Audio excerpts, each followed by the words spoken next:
Oh god.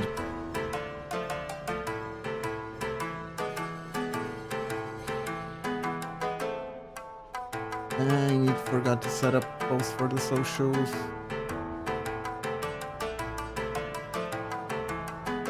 Go to the hold up.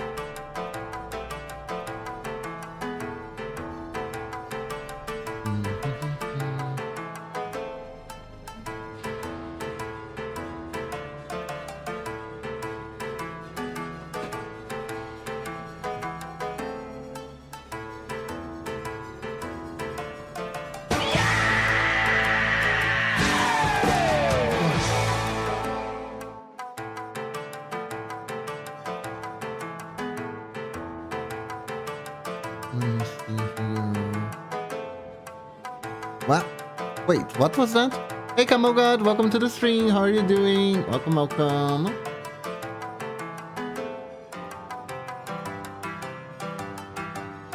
Hope you're doing good.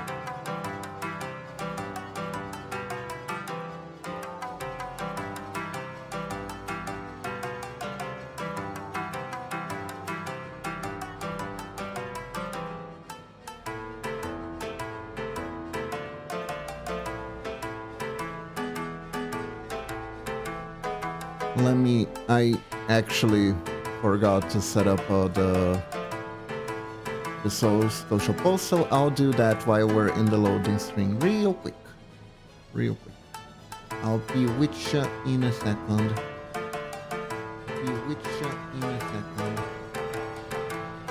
In here.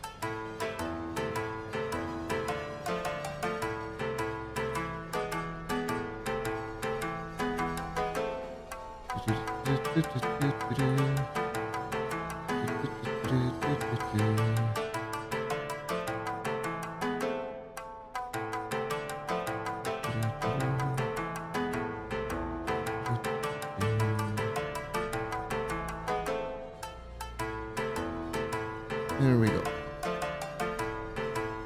There we go.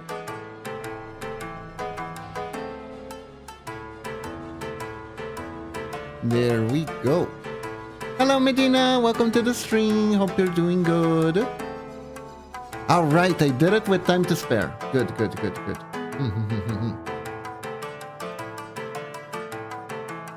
Eh? Are you telling me it's my birthday now?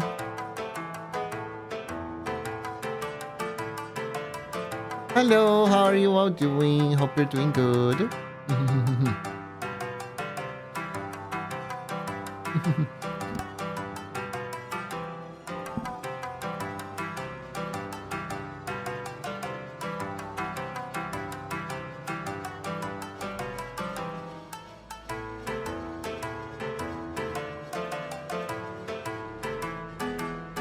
Let me drink some water. And I think we are ready to start. Hello everyone, how's everyone doing? Rambo! Hello, welcome everyone. Hope you're doing good today. Yes. Today. I'm gonna do something that Lunatic asked me to do. We're gonna work on this model again. Yeah, don't worry too much about it.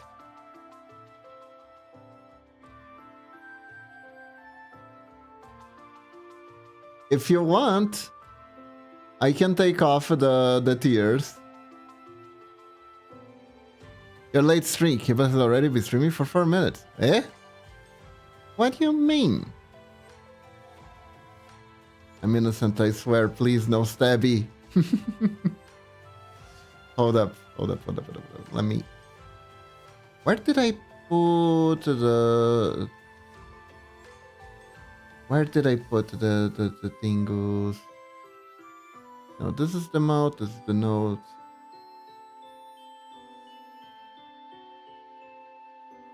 Think side, iris, panicked, heart, eyelashes. I don't remember where I put these. I was telling Kiba he was late to skip a stream. What? That is weird. How can I be late for my own stream? I don't remember where I put the tiers, but anyways, that doesn't matter. That doesn't matter.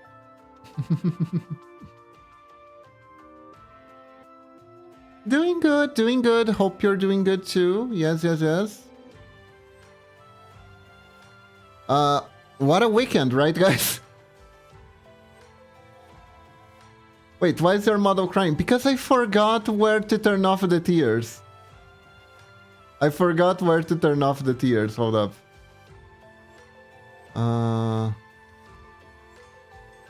That's the shadow. Ah, here we go. There we go. I'll reset the blush as well.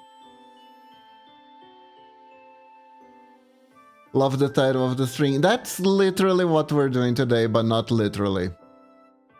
Basically, what slicing means is when you prep your model, you have to like slice a few parts of it to show. So what we're doing here is new layer.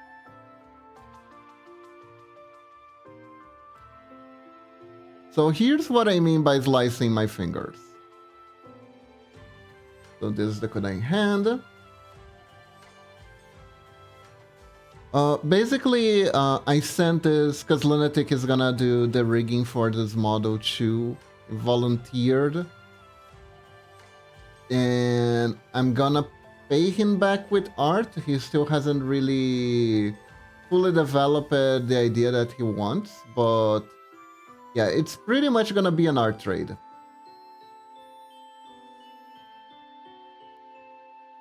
So yeah, slicing is doing it's basically separating the model art into different parts.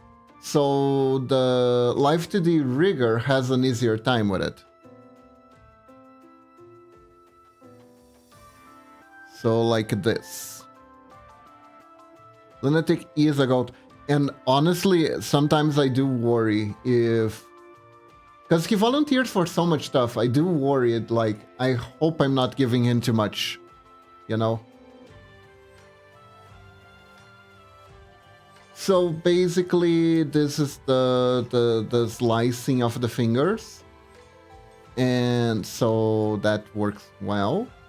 And then for the kunai, I think it would be better if I could do the whole kunai, to make it easy.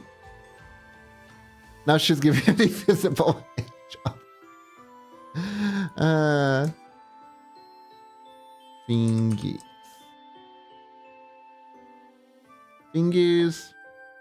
Right. There we go. Gotta code it because we can also do this with the left. Make love, guys. Yes, yes.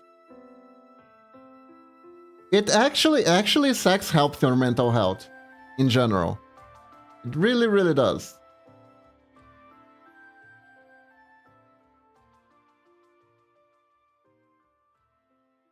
If, unfulfilled urges are not necessarily good for your mental health, you know? But let's see. Now, here, let me get the kunai. Let me get the kunai. So, how have you guys been? How have you guys been? I got myself an emotional support Raspberry Pi because of this. Oh, nice, nice. Oh. Very good, very good. Also, where has Norik been? I swear I not heard from him in a while now. Is he doing alright? He's doing fine, he's doing fine. I don't know. I think he is busy doing his own thing when... He usually just pops up to lurk on stream lately. But like, I still talk to him, he is fine.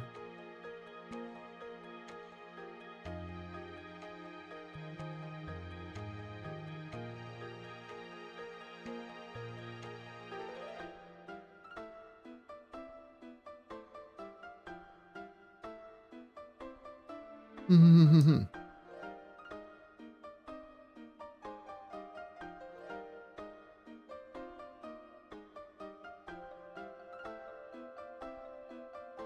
to hear Narx is doing well. Sometimes people get busy and then we wonder.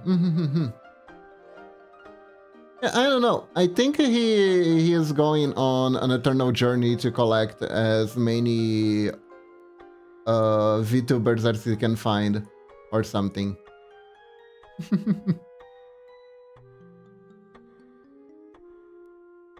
But he's doing fine. He's doing fine. Has he streamed in a while? Actually.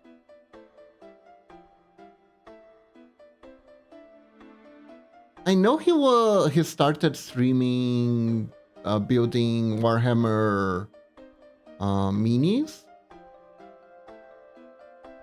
But I don't actually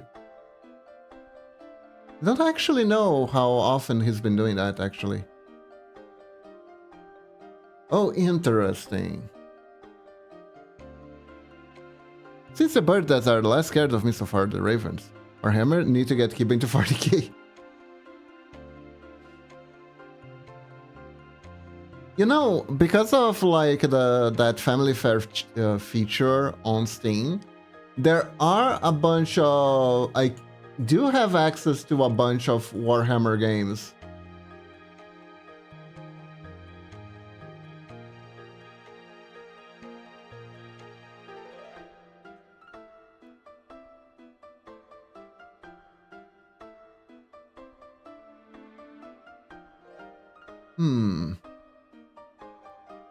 Feels like a little bit of a chubby thing for a chubby base for a kunai.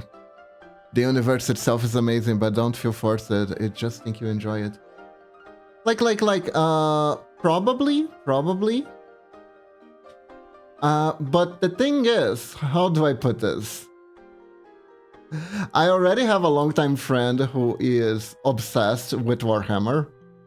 And I only managed to like absorb just the barest of knowledge of it. And I'm not even talking about Norex. I already knew someone who was obsessed with it before.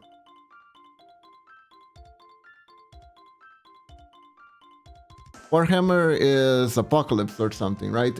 Kinda.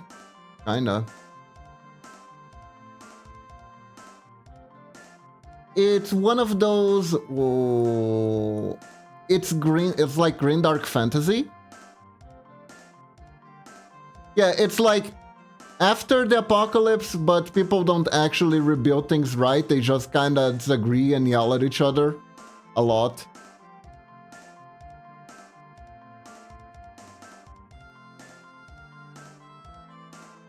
And keep wasting a lot of precious times and resources into just blowing each other up. First, you must fill your head with knowledge, then you can break ice with it. Hello, Skay, welcome to the stream. How are you doing? Yeah, it's basically green dark sci-fi universe with a lot of interesting characters and stories. I think I saw... So there's a YouTuber named Jessicox. He was the creator of the Monster Camp games. The fourth one is, I think it's out already, actually. We should get that to play sometimes. It's like such a good collab game. It's such a good collab game. And it was intentionally made to be a good collab game because the guy who made it is a streamer.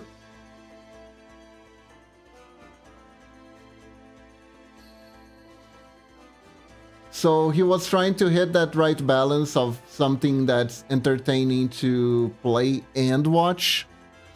Jess Cox is awesome. The Old Co-optional podcast helped me through a crappy job I used to have. Oh, yeah. I love the Co-optional podcast. It was great. Free Comic Book Day? No, I don't think so. We have like, we have something along the lines of Literature Week or something like that.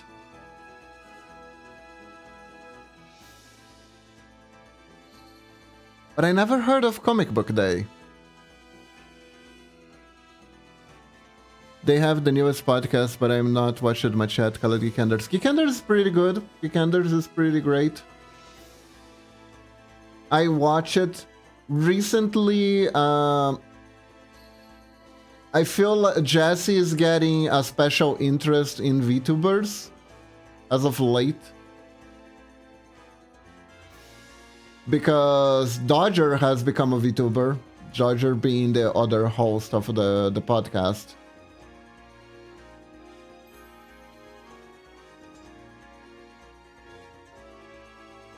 She got like a little mushroom guy avatar. Really cute.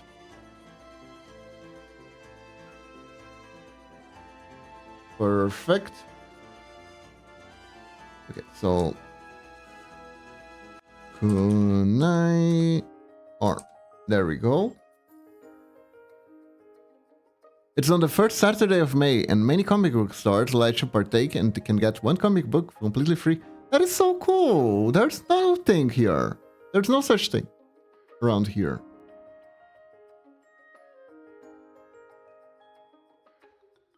I saw that he has a whole new idea for content now. I know nothing about the subject. Educate me, Zoomers. Yeah. I saw the Warhammer 40k one. Which honestly was pretty useful in that regard.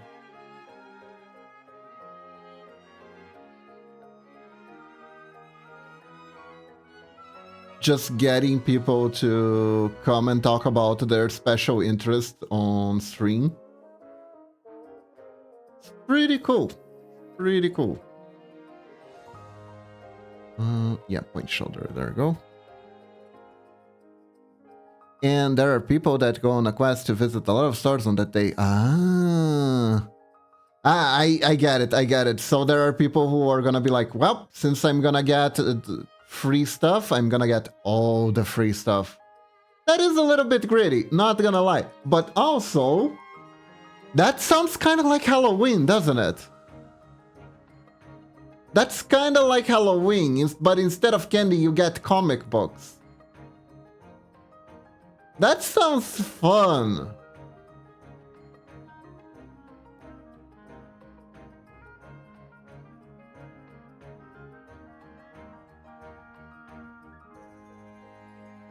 Sasha is just bristling. Nice. So,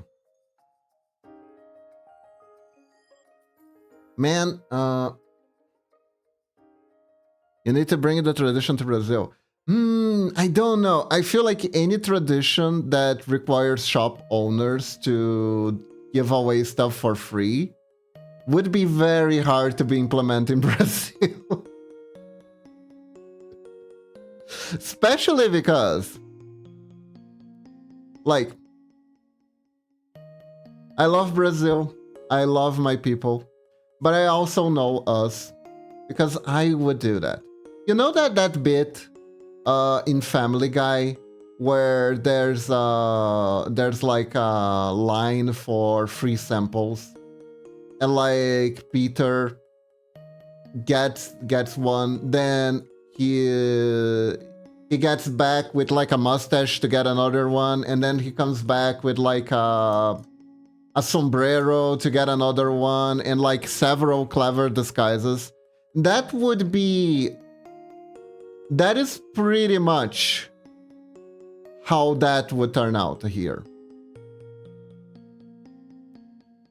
I would have totally done that when I was younger too. So honestly,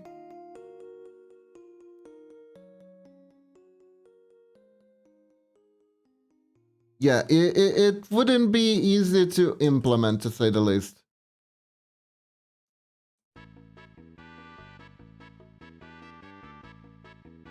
Because, like, free stuff is free stuff.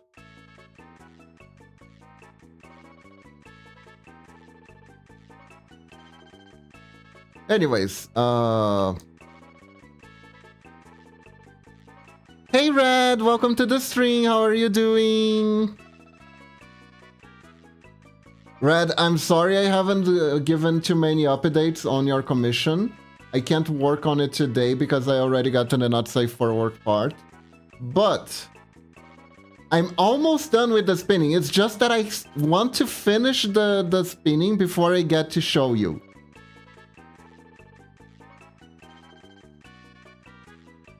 And I had to do some really, really hardcore research. I had to watch like some really old videos of Wonder Woman spinning around to transform so I could get the proper inspiration for that one. But I am almost done with that. It's almost a shame that I can't work on it on stream though.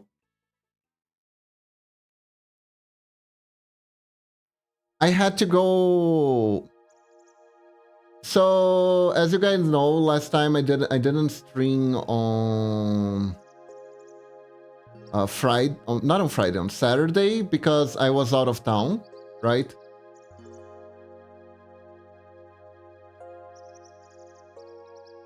Also, what is this? Stair. That's a nice stair.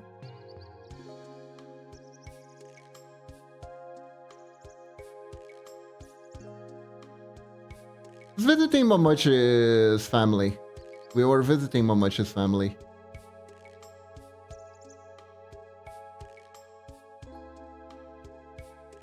Always important, always important.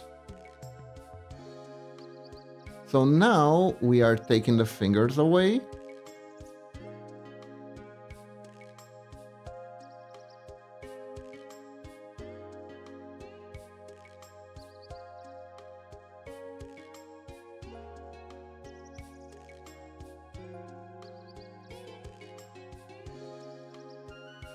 Let's go.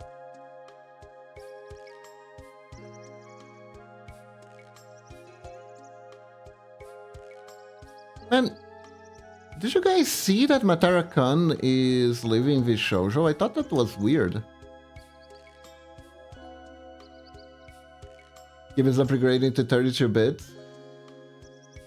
I think. Fun fact, Skay. Fun fact. Do you know how the bitage works? Or what the bitage actually means for old video games?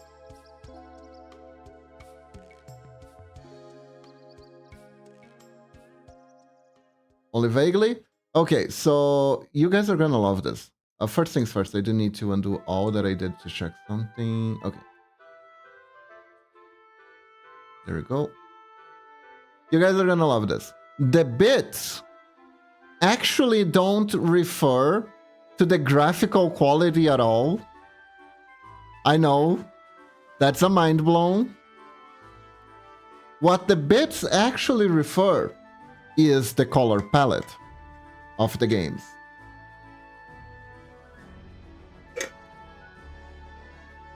The 8-bit refers to the 256 color palette, of which only 8 colors could be displayed at the screen at a time. That's why it's called an 8-bit graphic. So from the longest time, from the Nintendo to the Super Nintendo, the greatest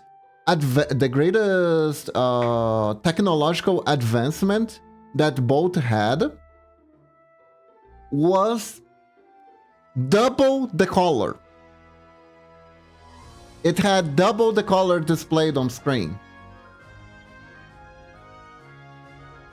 So 16 bits actually refer to having 16 colors displayed at once. Because if you stop to think about it, it's not just that old Nintendo games looked like they had shoddier graphics, right? It was really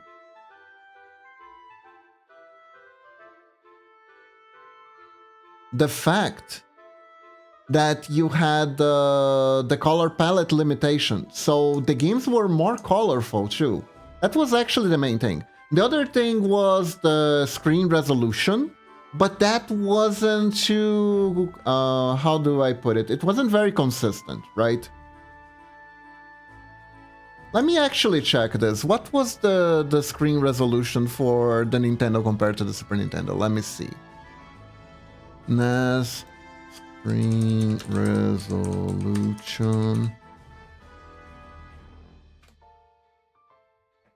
So, the Nintendo Entertainment System had a total screen resolution of 256 by 240 pixels.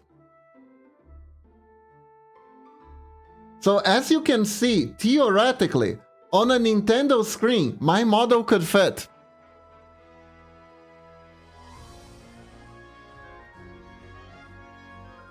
Could almost fit entirely. New game design is kinda lazy. Back then they had to find creative ways around limitation. Yeah. No, like, absolutely. Limitation. Pixel art only exists because of that limitation. Because otherwise they would have just used a cell animation for everything, right? Pixel art is literally an art mode based around a convoluted restriction, if you want to stop to think about it, right? Like that, right?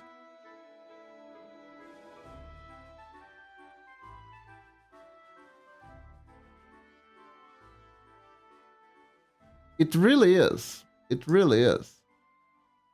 It was a limitation that existed at the time.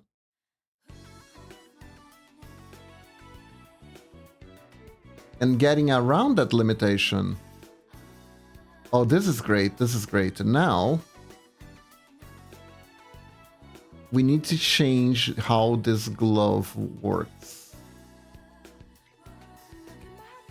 We can put the glove behind the fingies.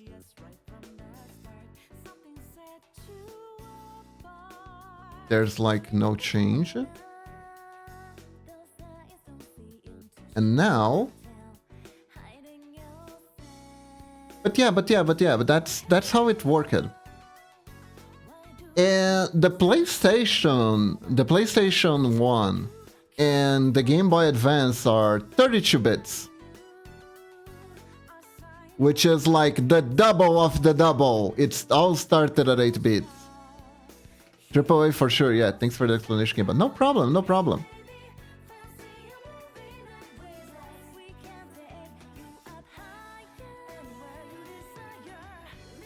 So yeah, nowadays, since pixel art technically has less limitations, right?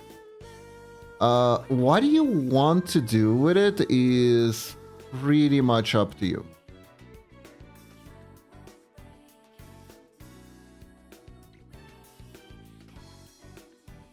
It's pretty much up to you now, what you want to do with it. You want to put a lot of colors, you put a lot of colors. You want to put special effects that wouldn't exist. You put them in, you can do whatever you want. But the important thing is trying to preserve the feel, I think, which is why I love As If Bright, because As If Bright is much more limited than other graphic editors like Photoshop, for instance. Photoshop gives you a lot more liberty.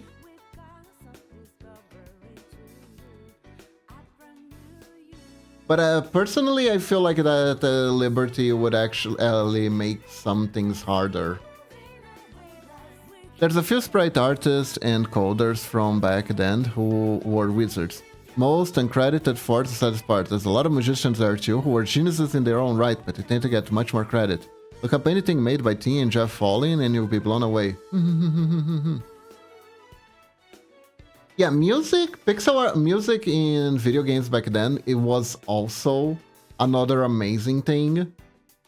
Because, like...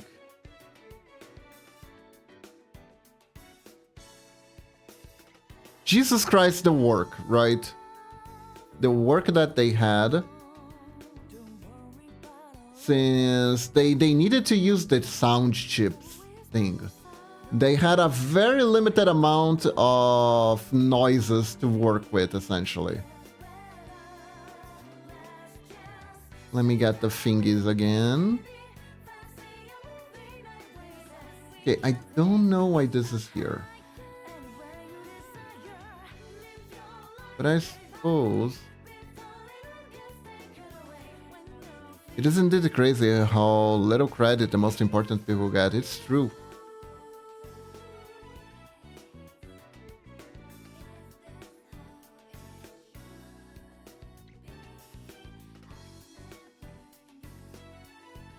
Photoshop can do sprite art, but you have to use very specific settings. I know because I made something for a Doom mod, only to find out I needed more sprites than it had. Ah, that is pain, that is pain. Yeah, like one of the issues with using Photoshop for pixel art is I think you have a higher chance to get the mixels.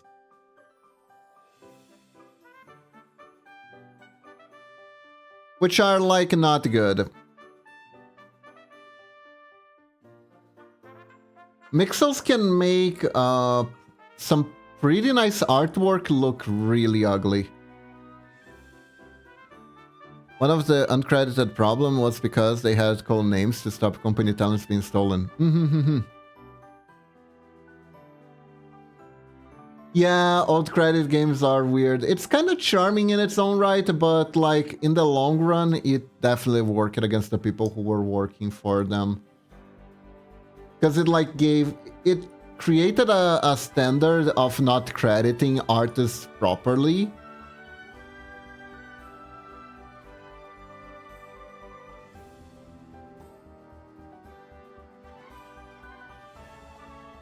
So when the penny pincher people got involved into making games, they took complete advantage of that. Hello, Lunatic, how are you doing? I'm slicing my fingers like you asked. How are you doing?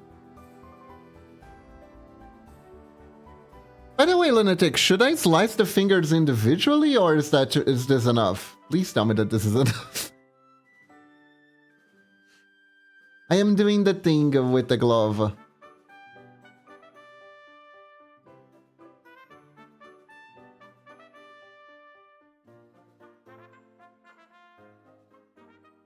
See.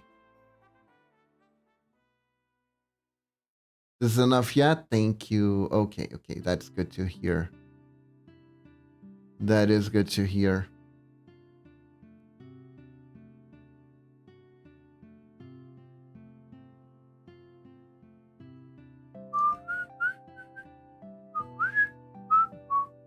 You could slice the finger individually, but that's basically extra work for no benefit.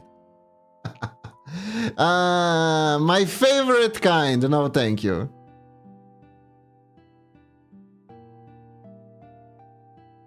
Nah, I'm good. A few property documents code in JavaScript games are crazy. NBA Agent for Saturn PS1 was done by 3 people, and one of them screwed it up, so the other two had to fix it. Oh no. He was that guy.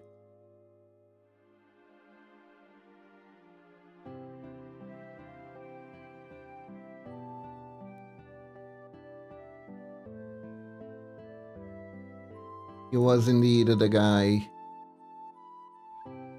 Oh god.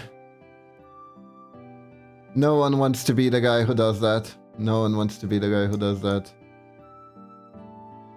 Ding.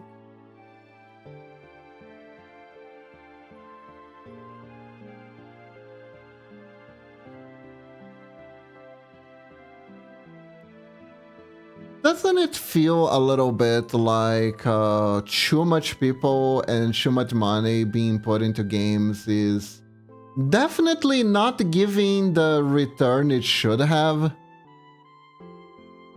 It is, I'll be off now, preparing some personal projects. Thanks for the stream, Kiba. Have a lovely day slicing and confing. See you awesome. Alright, Medina, have a good one. Good luck on your projects.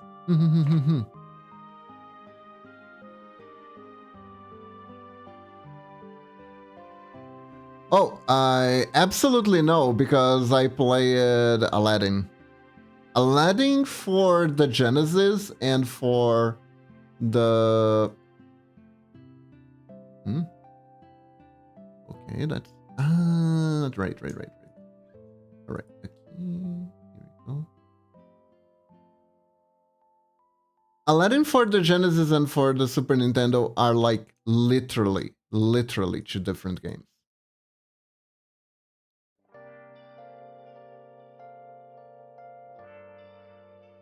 One is much more violent than the other. It's really funny. I know why that happens, but it's depressing stuff. I don't know if you want to hear the money thing. It's alright. We can leave it be for now. Mhm. I do understand. I do understand.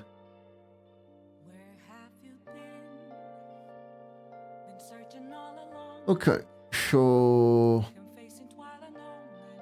while we're here,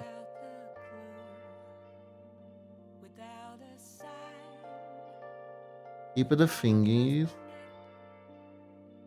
Kunai glove, kunai hand, kunai armband. There we go.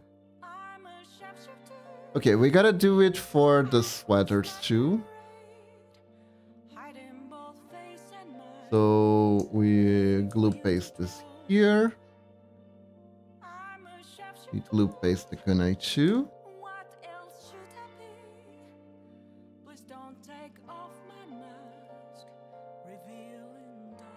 And kunai hand.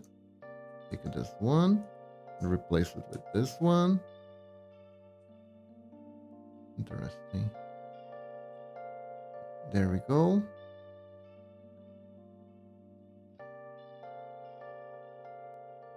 There we go. Now we can do the sleeve.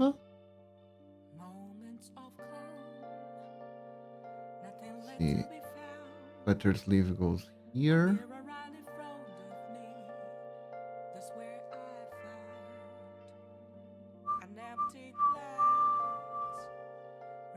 Make the fingies. There we go.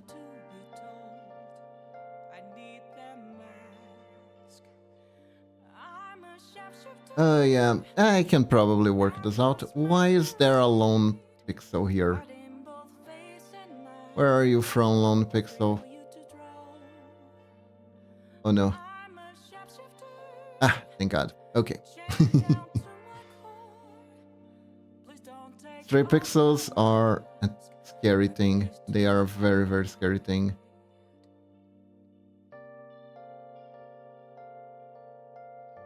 So, thingy.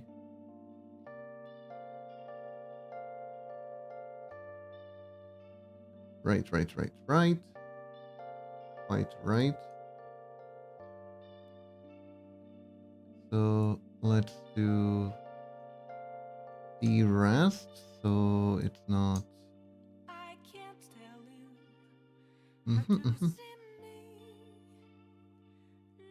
There we go. I don't theoretically need to do everything, but it does help to do most of it. You know what I mean?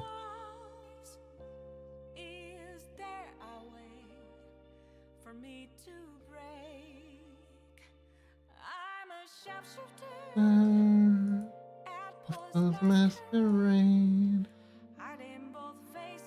But yeah, so the big thing is the color.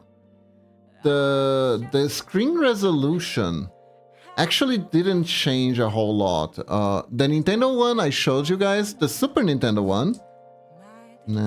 Screen resolution was actually around the same. It was 260C by 202. The Super Nintendo technically had a smaller screen size than the Nintendo. Isn't that crazy?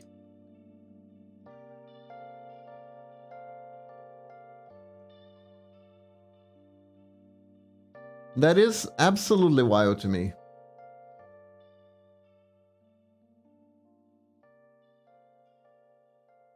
How that happens to be the case. So yeah, after, I think even during the, I don't know, I think the PlayStation was like the last age of bits being used to represent graphical quality. Right? Then it kind of settled. When the PS2 came around, no one was talking about bittage anymore. I think you could use all the colors you wanted, period. But yeah.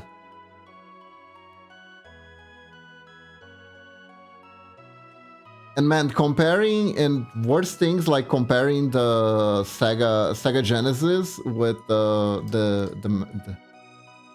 Super Nintendo, and they were like, oh, bitish and blasting processing. The blasting processing was a really funny thing because it was literally just random shit that market people made up, so children would argue about it in the playground. And it worked. You'd be surprised, but apparently marketing for children is really easy. Gee, I wonder why.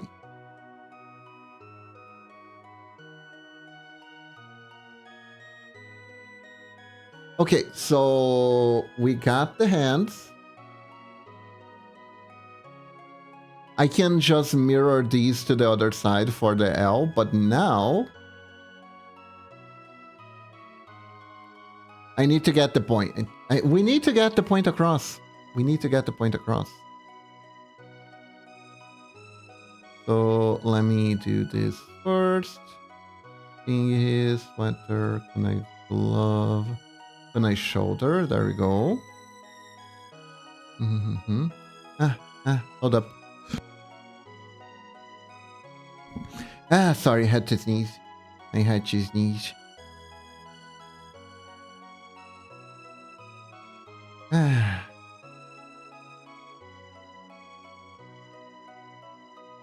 Thank you, Lunatic. Yeah, that's the armband on the R, that's the armband on the L. Okay, point.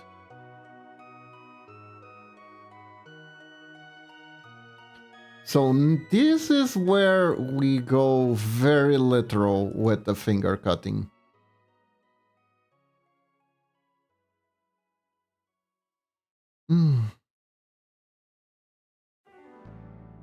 Okay, so let me see. Point hand, point armband.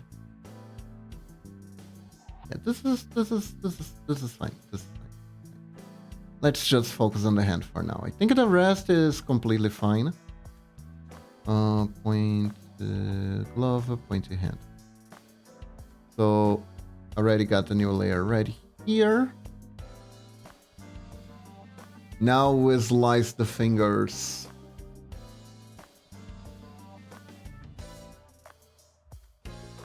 We must slice the fingers off. Totally don't sound like a psycho while saying this kind of thing. Right, Mr. FBI agent person? That watches every single one of my moves all the time, that I'm sure is totally real. Anyways.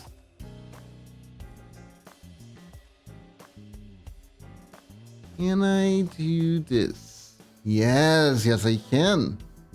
Take it. Put it here.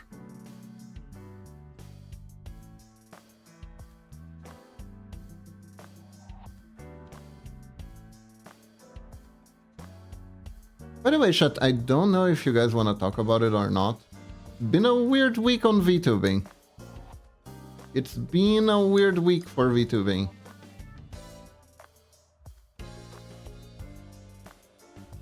And by week, I mean like the last 5 days, I think? Has it been 5 days? I think it has been 5 days. Oh well. Weird times.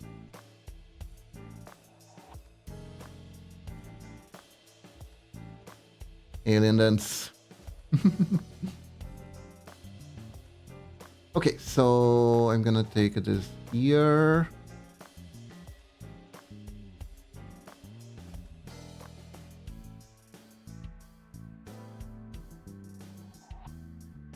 But the weirdest thing of them all is Crunchyroll keeps finding brand new ways to bug on my TV.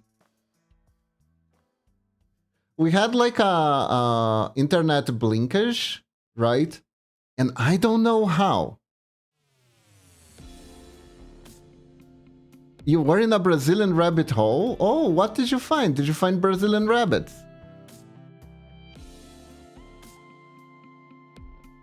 Yeah, so our internet blinked while we were trying to watch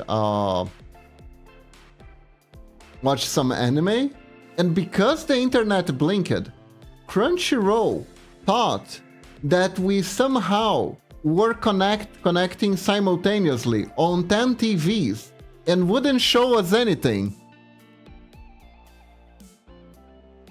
Top game console? Oh. So Crunchyroll like completely disabled us from watching anything, saying that we had reached the maximum limit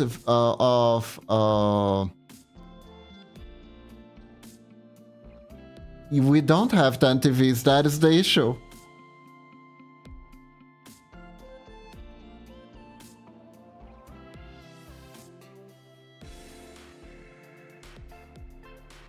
YouTuber Dumb and Roast remind me of older content creator Dumb. The fastest way to viewers is being endorsed by people who already made it. So that encourages honest behavior, let's just say.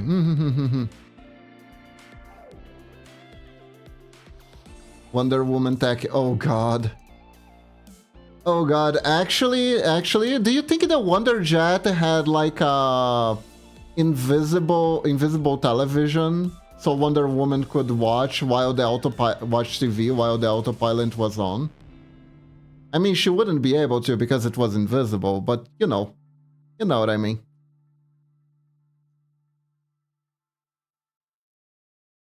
You know what I mean.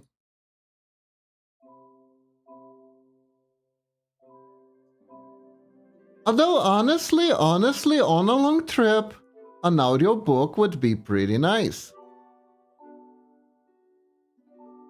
But then again, if it's on autopilot, she could just read the damn book, right? Or maybe the book was invisible too.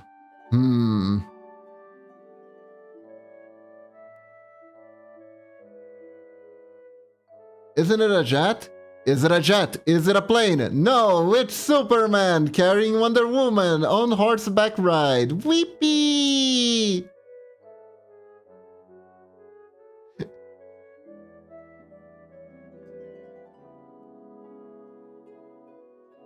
Yippee!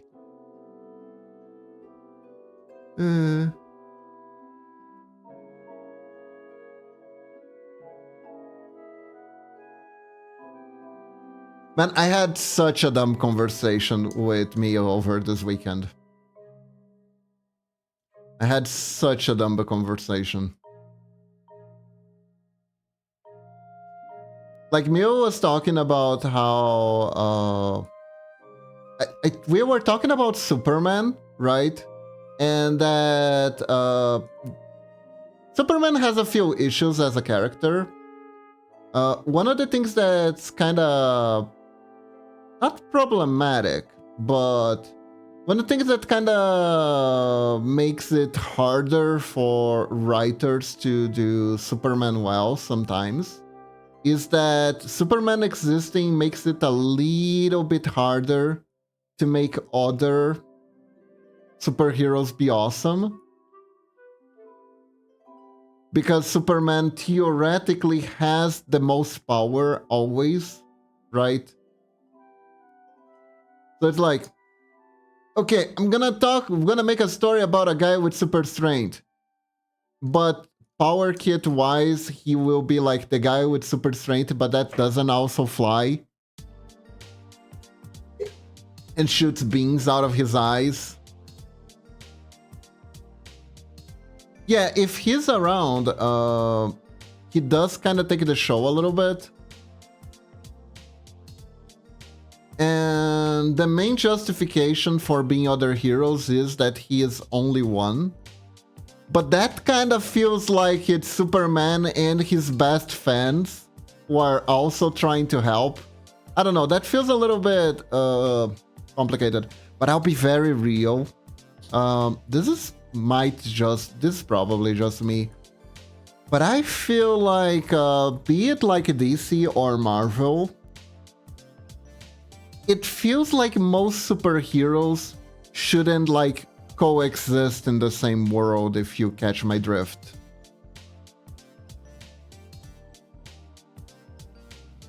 Honestly, a practical one in my mind is the Flash. I would use that. Oh yeah. That was actually the dumb conversation that I was talking about with Mio. We were talking about the Flash, and Mio was talking about how the Flash was actually like super OP. Because despite the goofy attitude, he is actually really powerful and stuff like that. And that his power isn't so much he is fast, is that when he activates it, times move slower for him, in a sense.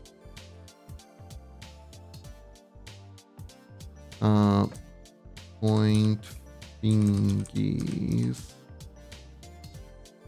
There we go.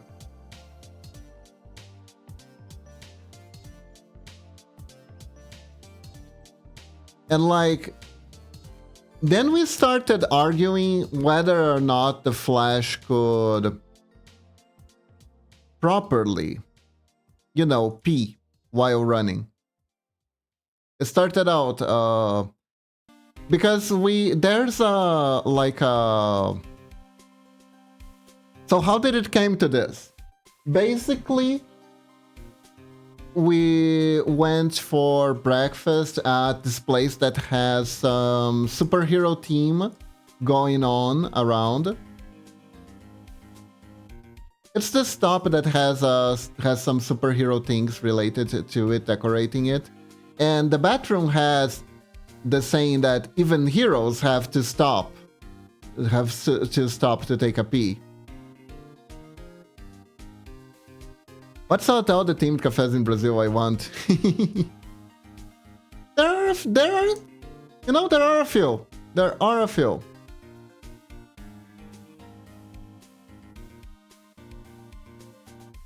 Now, if I had to guess, I would say it's probably because of lax copyright laws. Like, technically, if someone makes a dinner on the side of the road that has Batman in it, DC can't like waltz in their door and sue them for it. They wouldn't even know or really care about. So it actually does, Kamogod. It actually does mean he has to pee more often. So without that barrier, it is easier. It is easier. It's also like just some light decoration. It's like nothing really big. Unless it's a there's no cafe, then it's over. Missile sent. Yeah, exactly.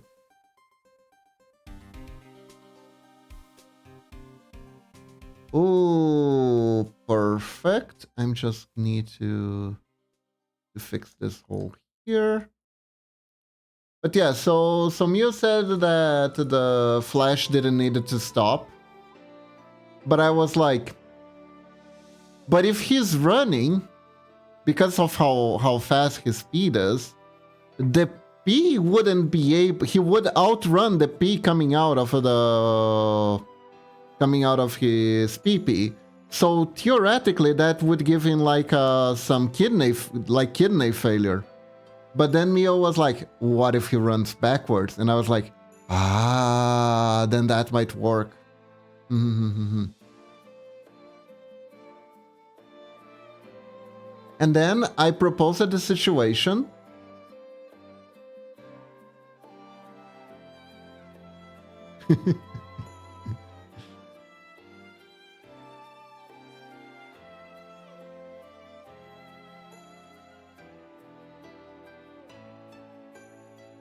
That technically one of the Flash's secret superpowers, right, is that he can vibrate really fast, and he can kind of phase out of existence with the vibrations.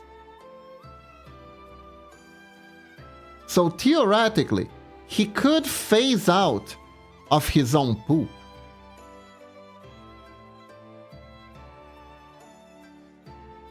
So yeah, it was a very constructive conversation. It was a very constructive conversation. So much was gained from it.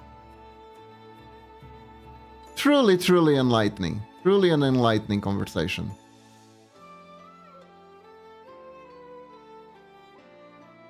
It actually is. It actually is. It's funny because it's like, why do simple powers become so complicated? And the reason for it is because they were so simple. Authors just started doing whatever the hell they wanted with them. But it got to the point where what they were doing with the powers started conflicting each other, right? The things that the character could do were becoming conflicting.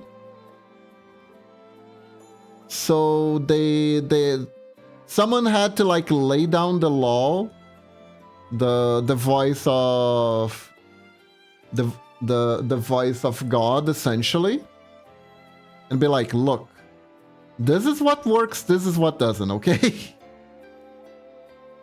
This is how this works, this is how that works. Don't contradict this when making the story.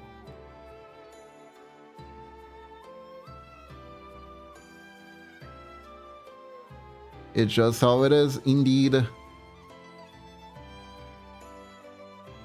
Indeed. Especially like comics are like really interesting and really interesting media form because so many people are working on the same character. Like there's so many writers for the exact same character.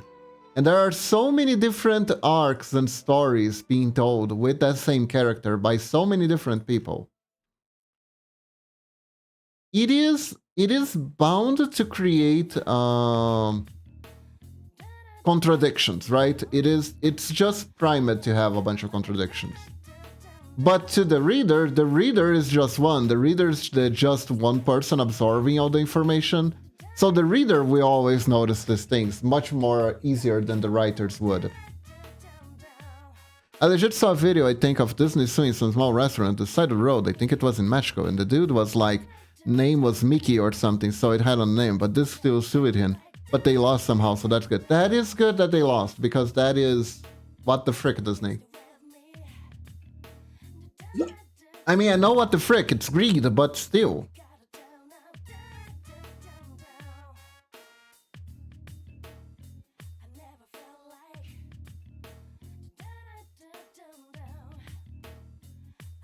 Writing a comic book would be fun.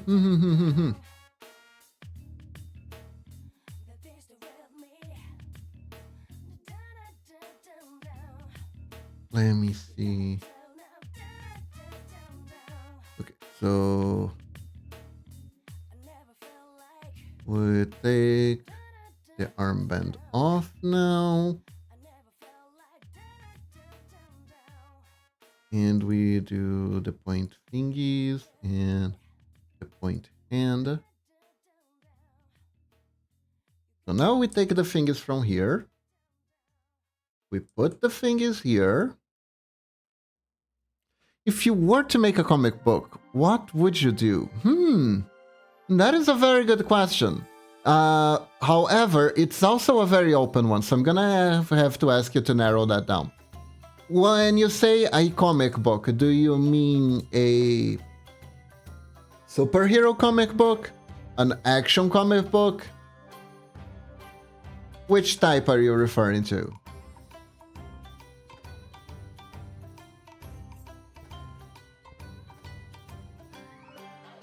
What brand of comic book would you be referring to? I think it's superhero, but anything. I think I'd rather answer the superhero question, just because I feel like if it's narrower, it's easier to answer.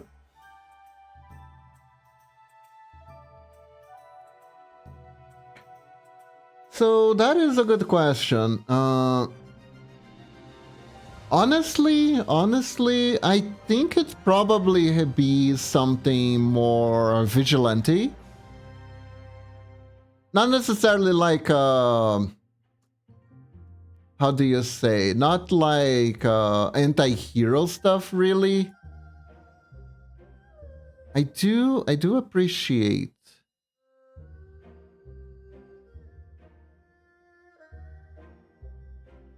the classic superheroes that like have codes and stuff like that. Aren't just like, if I kill people, I'm doing the right thing, because then people stop killing people or something like that. I feel like it's almost like makes it a more interesting challenge for the hero if he can't just kill the criminals, right? But I don't know. Like superheroes, I don't. Superheroes aren't my main thing. I like some of them a lot. Because honestly, my father used them for nighttime stories too. My father was the master at picking out random stuff he really liked and used that as bedtime stories. As you all know from the Holy Grail stuff that I shared before. He did that a lot. And Monty Python, yes, exactly. So like I remember one of the stories that he talked about. Peace with the glove. There you go.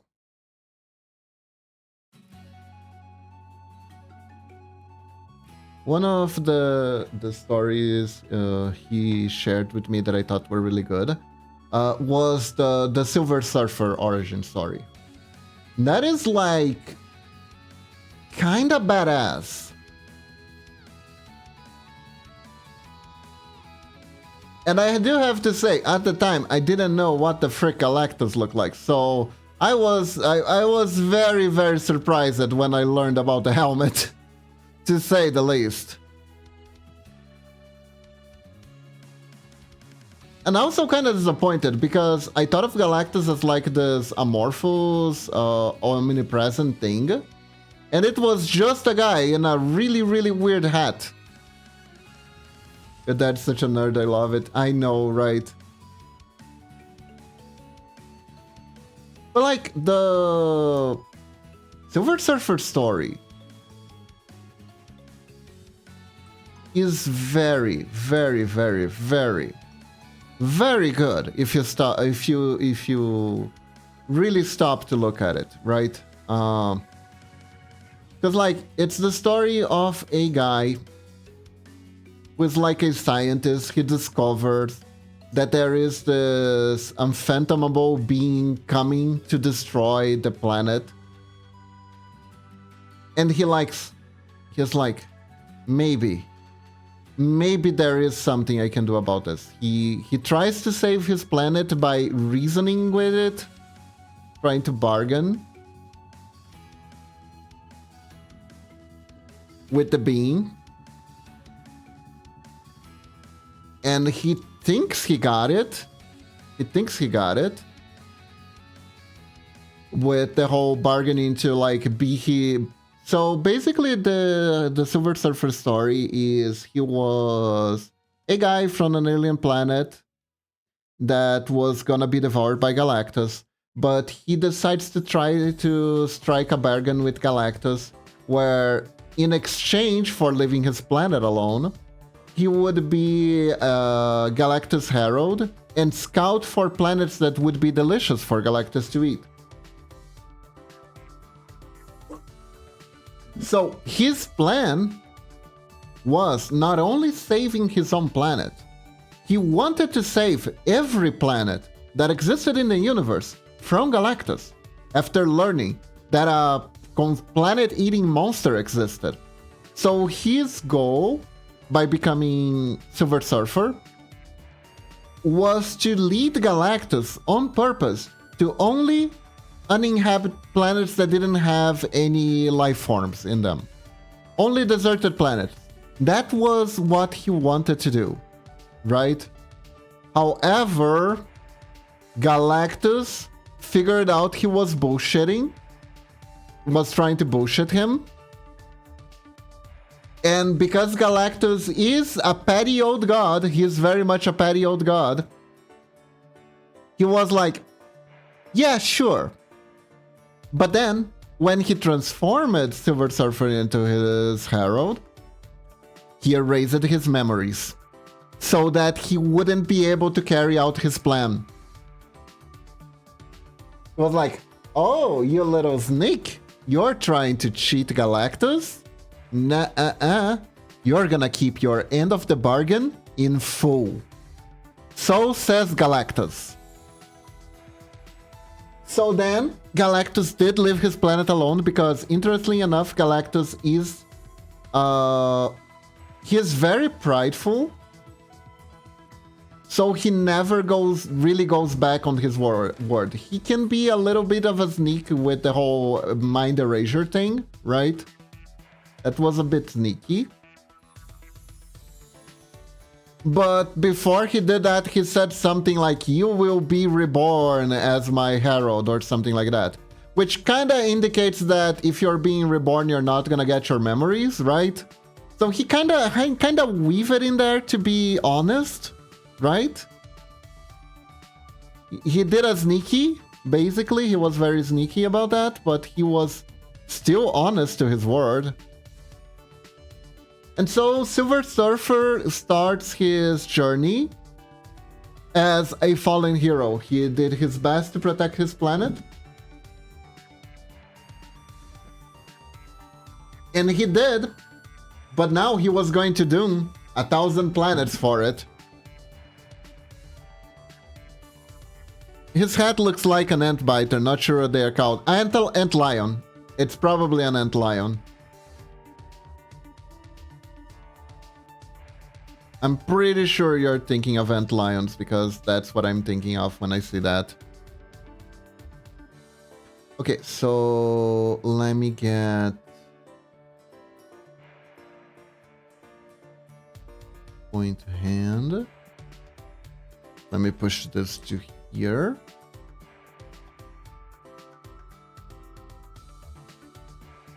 Point sweater.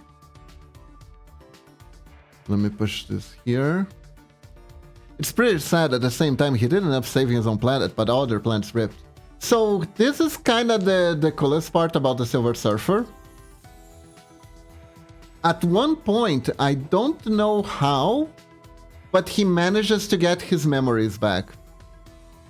And he rebels against Galactus.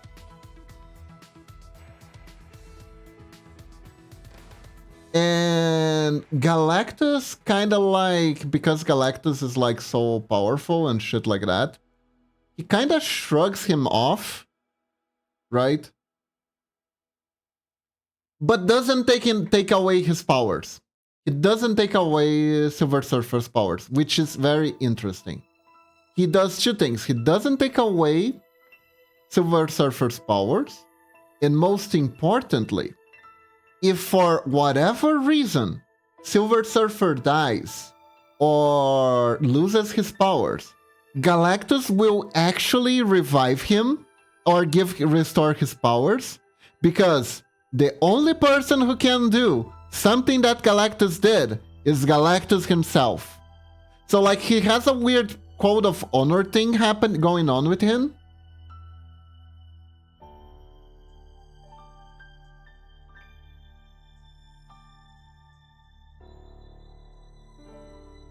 Yeah, Galactus is like a very, very strange character. He is very fascinating. He is pretty cool, except he eats planets and doing thousands of lives all at once. He's pretty. He is, however, pretty metal. I will agree to that 1000%.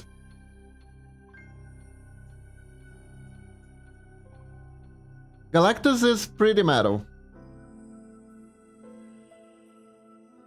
But Kiba planets are not needed when you have his hat. Ah, of course. I haven't thought about that way, Camel God. I haven't thought it about that way. Also, I just realized Only my middle finger the middle finger and the thumb have nails. I should probably fix this.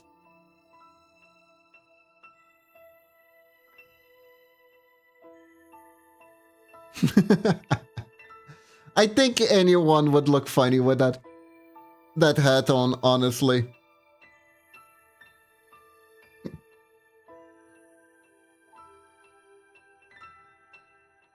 It is not an easy to it is not easy to it's because it's closed. Okay, never mind. It makes sense now. There's a reason why the fingers aren't there. Never mind the nails. It's a perspective thing.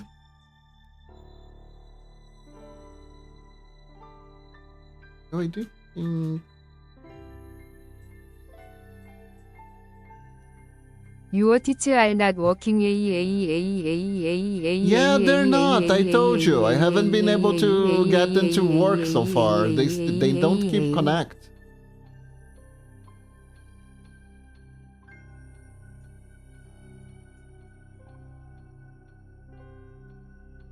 Which is why I have disabled them. The space makes the A work. Woohoo!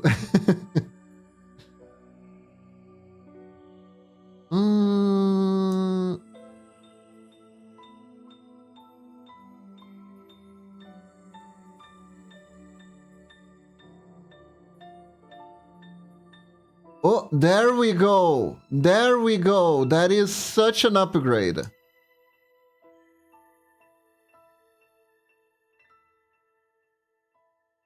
Now this looks much better.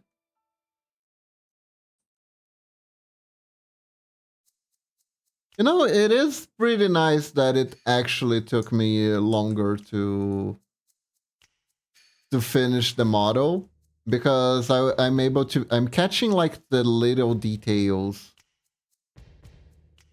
that got glossed over.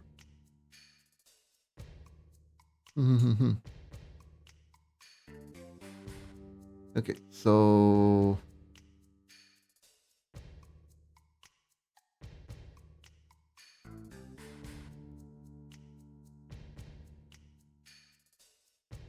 think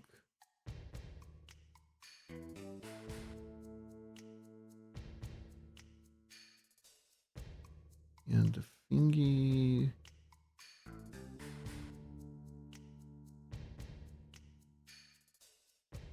Let me. Oh god, where is that?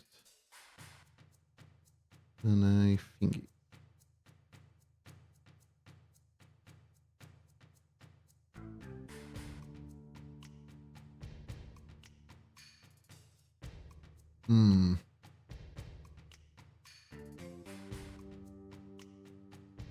I can't put this under the kunai. Yeah, but check DMs. Okay.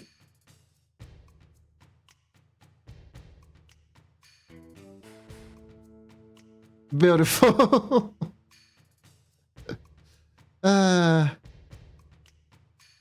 Now, the disturbing thing that I just learned recently about Galactus is Galactus has a daughter.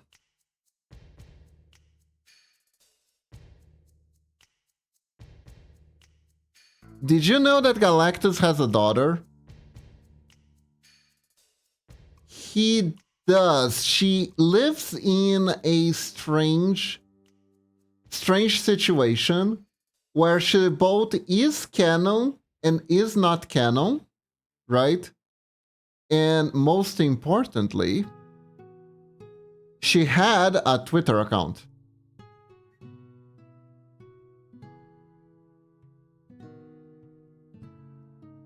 I didn't know that. She's announced from Marvel Rivals. Yeah, I only found that out because of Marvel Rivals.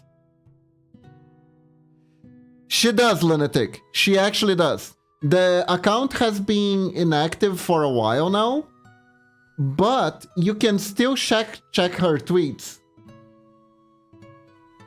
her account became like a interplanetary cosmic blog for different yummy species to eat.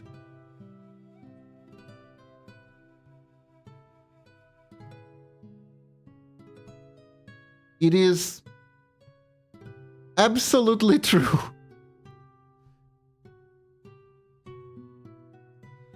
Which is funny because in the stories, she is characterized as someone who doesn't actually want to eat planets, right? She does this thing where she kind of absorbs people, absorbs the planet life force slowly so she doesn't eat them by accident. And the biggest twist is that one thing that's very important: how did Galactus get someone pregnant? And the answer is, he did not. He was pregnant with her. Galacta was born from Mempreg Galactus. Mempreg Galactus is part of her origin story. Mempreg Galactus is part of this girl's origin story.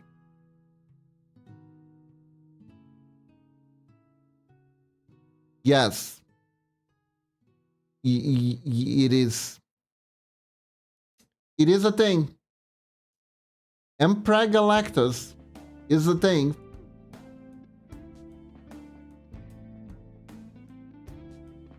It is. That is absolutely how I am not pregnant. How is that? What does that have to do? How? What? What do you mean, Camel God? What is this leap? Hey Sharky, welcome to the stream. This is a very awkward time. How are you doing?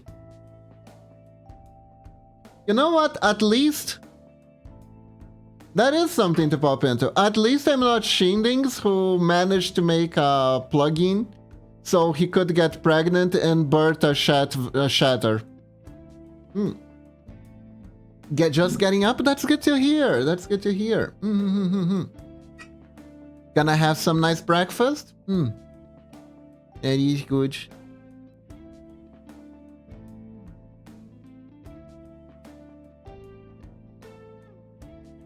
And like... Wait, repeat that? What? What should I repeat? That you're gonna get breakfast?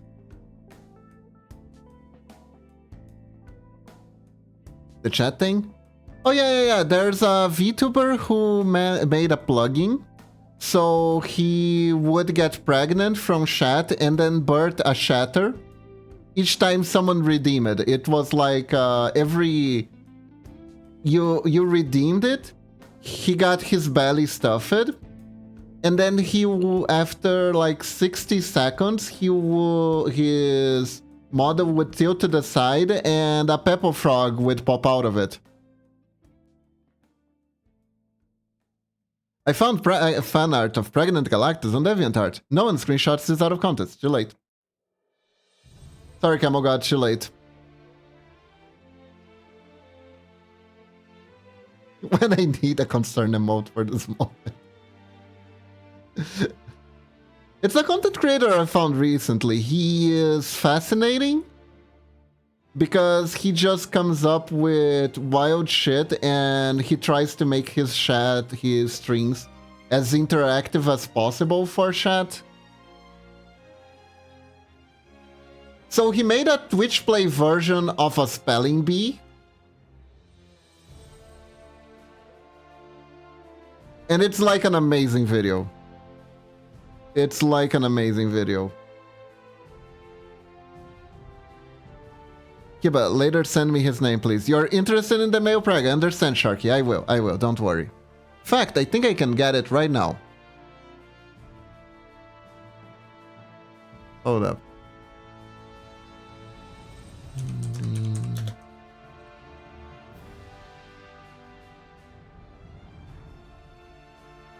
Uh,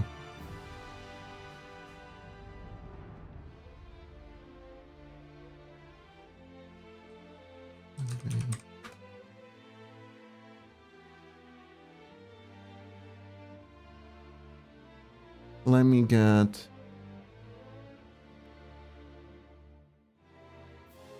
Let me get that.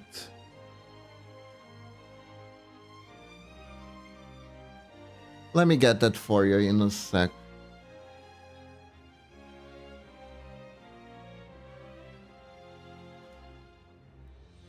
There you go, Sharky. There you go. Nothing like bonding with friends over talking about male pregnancy. Exactly, exactly. This is completely normal.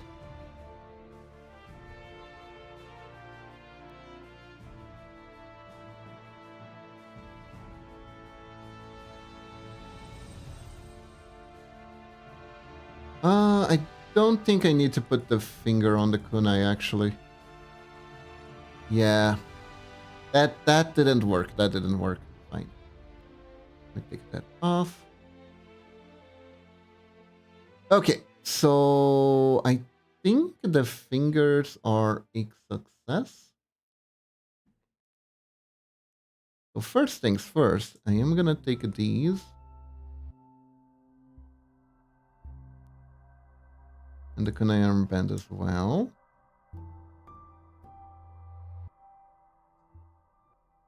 And I'm gonna copy. It didn't work. Okay. Art looks very awesome so far. Thank you. Yeah. This is the Mama Kiba 2.0. This is the Mama Kiba 2.0. I've been working on it here and there, and it is almost done.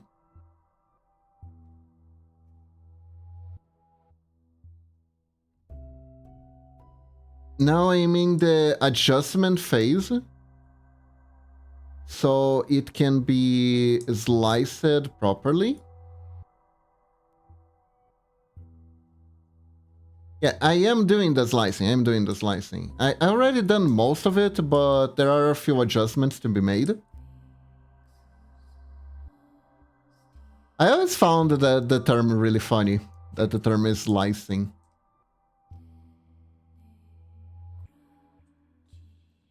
It is like that. So if I cut off my fingers, I'll look awesome too? Joke. No. Not quite how that it works. No. There we go.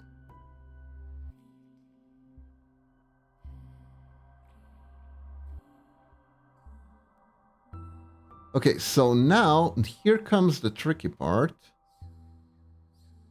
We're gonna have to take everything that I did, and mirror it.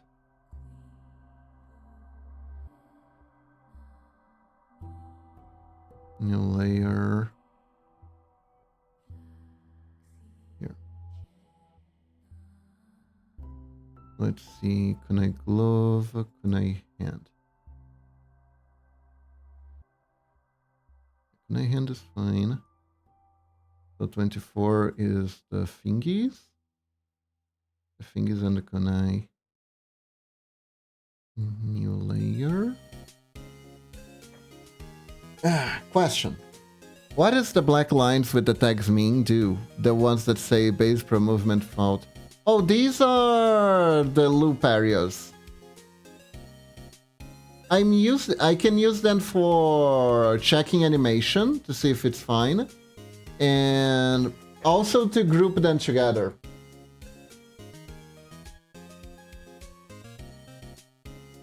I'm also grouping them together, so I'm able to work on them better.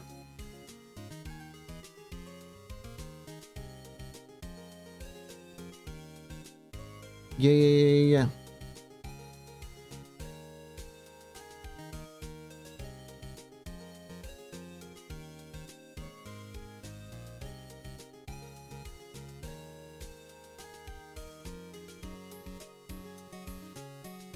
Can I hand art? Turn the from upside down. I had to say it. Sorry, but the from is like the first one, so I do have to keep it.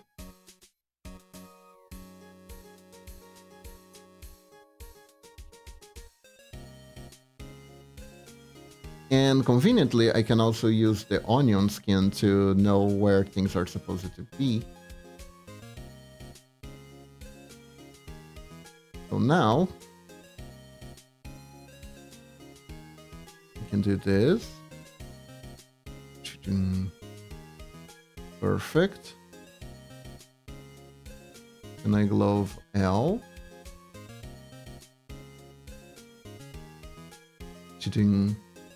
There we go.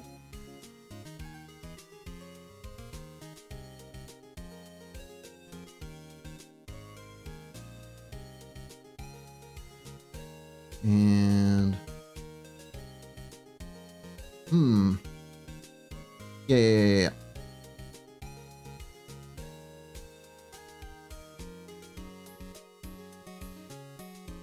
Do this.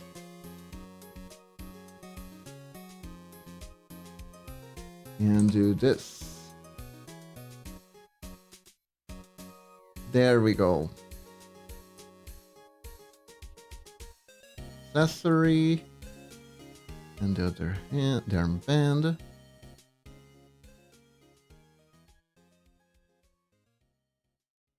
Yeah, now I can take this part off here.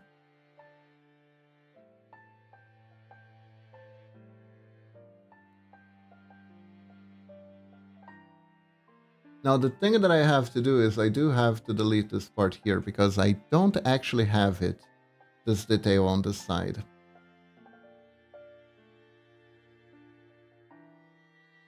As you can see from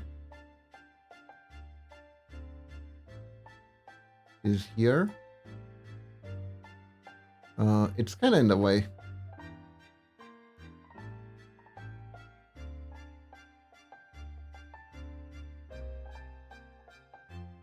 But yeah, it's like the gloves are normal here. But yeah, anyways. So let me get back to it.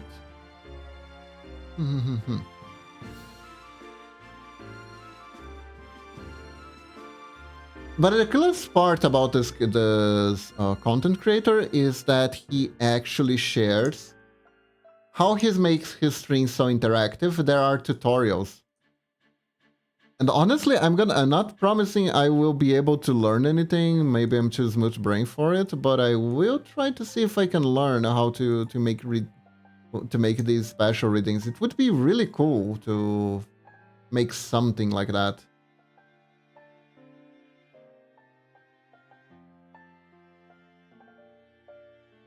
Add some extra spice, you know? Wait, hold up. Where is this from? Ah, this is from the other layer. Okay. It's fine. Take the layer out. There we go. Can do funky stuff with animation as well.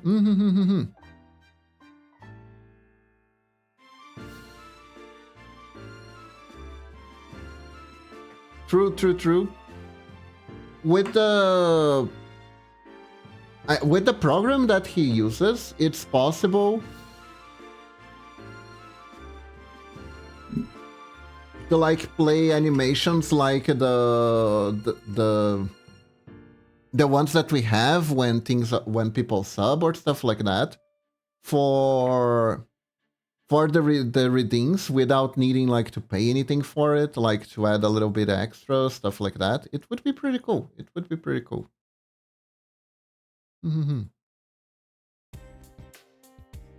Oh no, Norex uses a program that is pretty interesting too.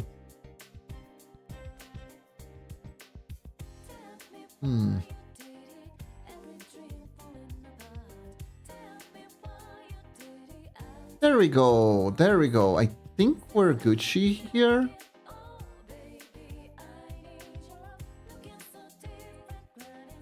Now let's see. 50 thingies L. There we go. 50 kunai L. There we are.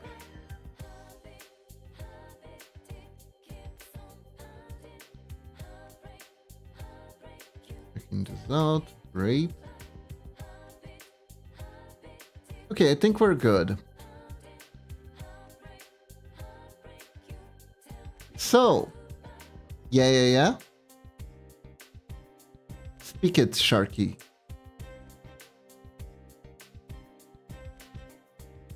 I just watched some of that person.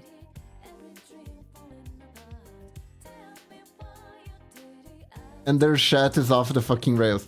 Yeah. If you give your chat a lot of liberty, that is bound to happen. That is bound to happen. Honestly, 1000% respect. The dude is a master improv. Oh, the typewriter is so good. The typewriter is so good. That is so good. I know what you're talking about. It's awesome.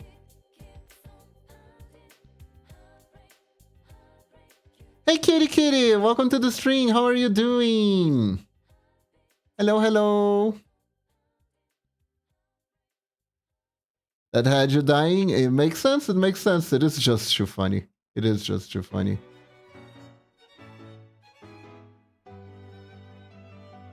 Wait. Kunai shoulder. There we go. I'm alive and I can type. I thought you were so alive that you were beyond alive.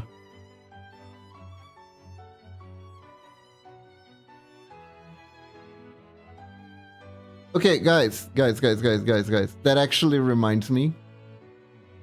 Oh yeah, I was also listening in the tech toy rabbit hole. Oh, tech toy. Yeah, did you know that Tectoy main mascot was the smelly feet frog?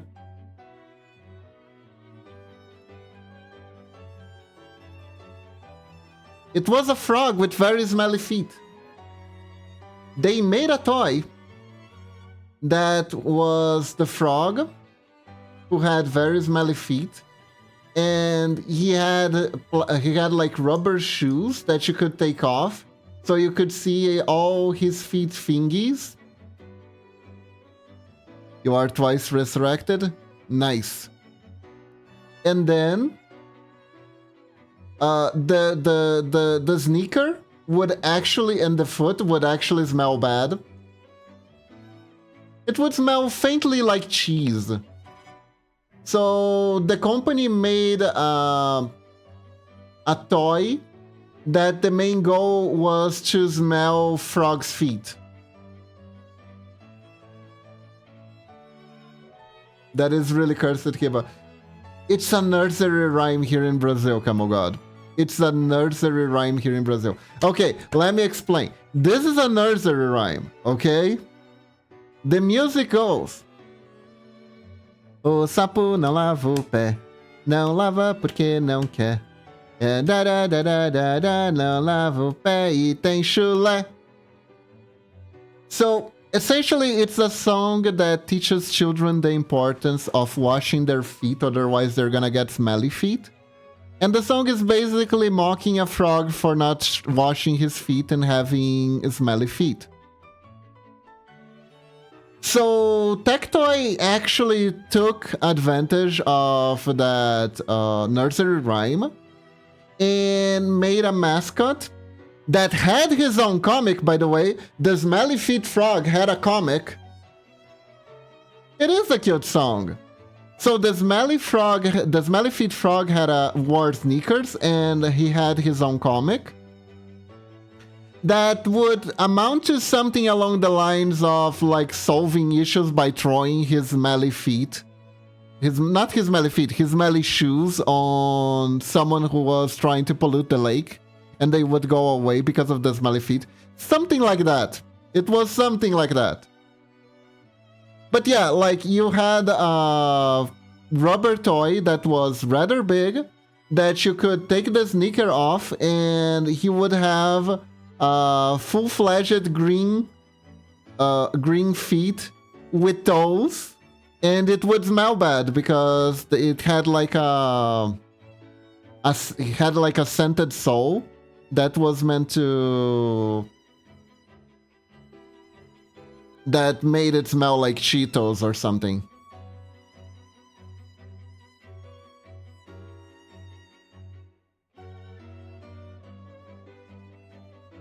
And like, if you think this is weird coming from Brazil, you haven't been to my streams very long. You need to spend more time here. If this shocks you at all, you haven't been spending enough time with me.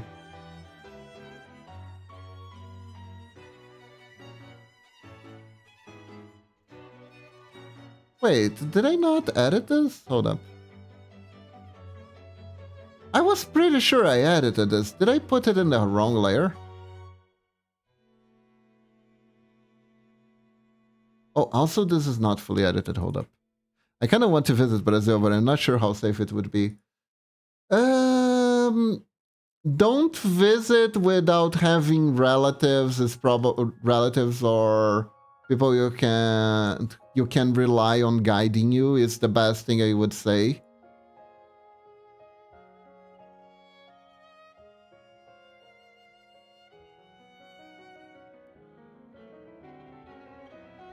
There are criminals who like specialize in targeting lost tourists. So yeah, get a tour guide. That is good too. With a tour guide, things should be safe. Like you get your travel agency to book in advance a tour guide for you. That is ideal.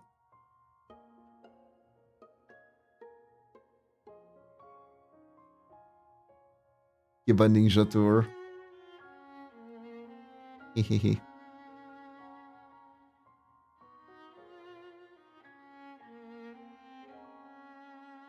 Well, I'm not saying I have a travel agency, so, you know, but yeah, basically it's like, is this place is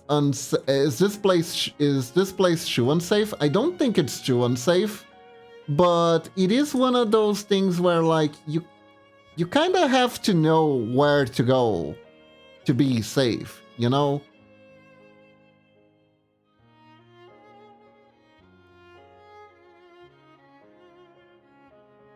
I would just show a picture of Momochi and I think I will be safe. The real answer is to not go to Brazil because you can't leave after you go in.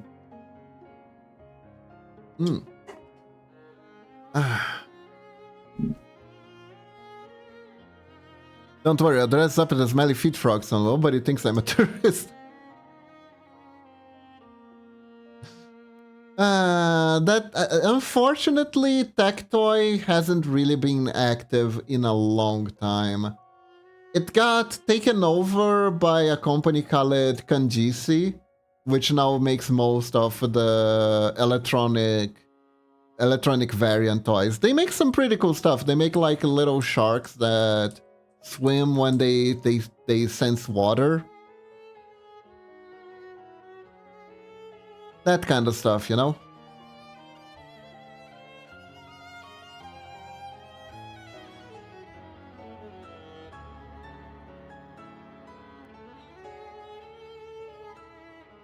Yeah, but I need those sharks. They're so cute. They are very tiny and very cute.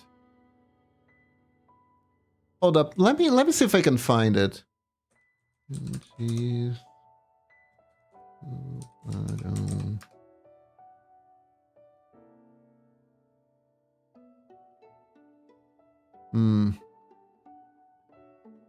Brinquedo.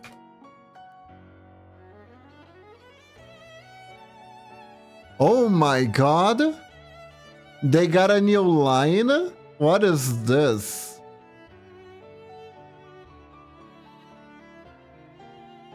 What is this shit? Hold up. This is new. This I never seen before.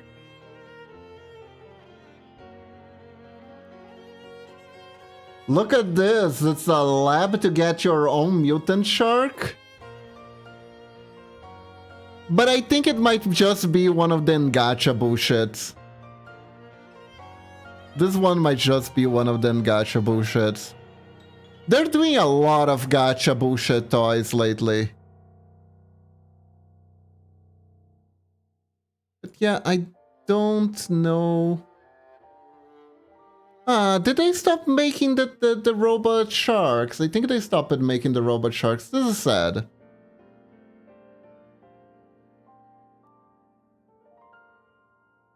Oh, I have seen that. Didn't know they did sharks. Gotta get kids into gacha while they're young. Oh god. You know whose fault is it that this is a thing, unfortunately? You know whose fault is it that this is a thing?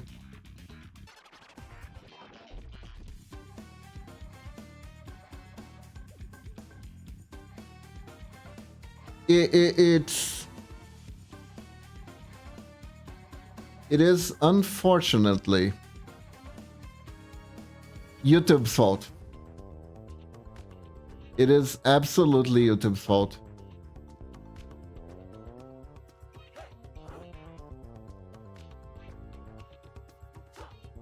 Ukiba. The company that thinks it's a good idea? It is. But the company thought it was a good idea because of YouTube. So, to make a long story short, essentially what happened was that it started with a toy called... Oh, they are dumb. They are.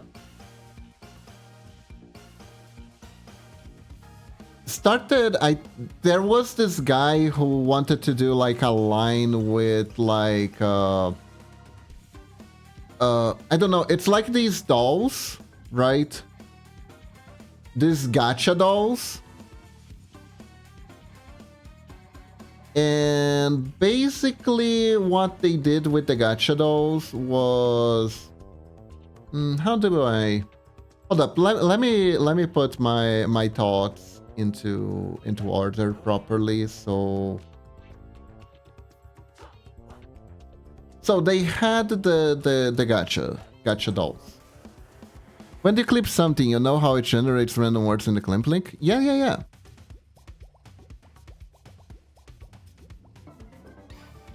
So this guy was looking at YouTube and he noticed that unboxing content was very popular, right? So he was like, I want a slice of that pie. So he made these toys that were specifically made for unboxing content.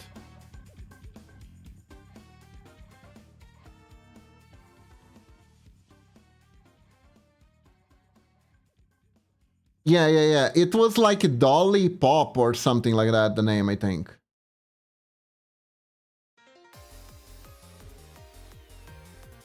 And he's the one that started the gacha thing. It's because, surprise, children are easy to get addicted to gacha.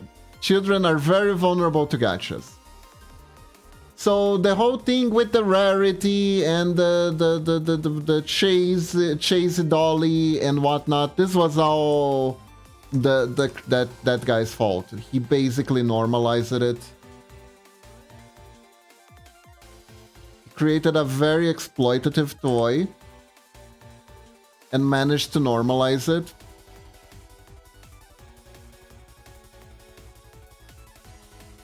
And then the other companies started doing too because they saw he was making a load of money. He was making a truckload of money. So now every company needs to do the exact same thing. Otherwise, they're no longer competitive.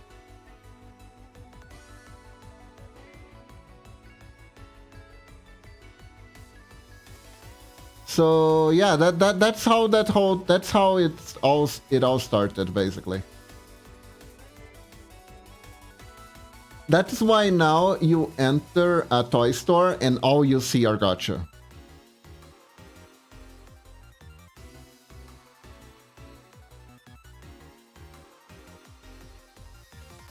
Which is really scummy.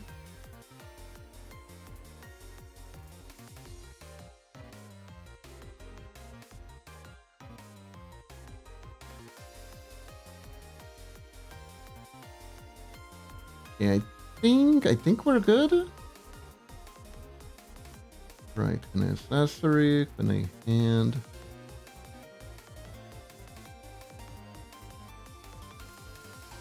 Water glow.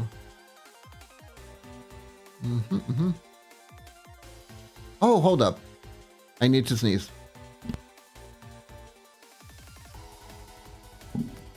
Goddamn. Anyways.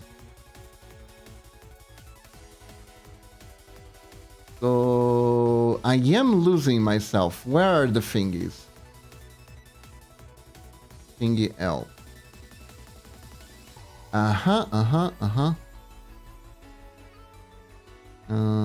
Kunai hand. Kunai armband, sweater, arm kunai. Sweater. There we go.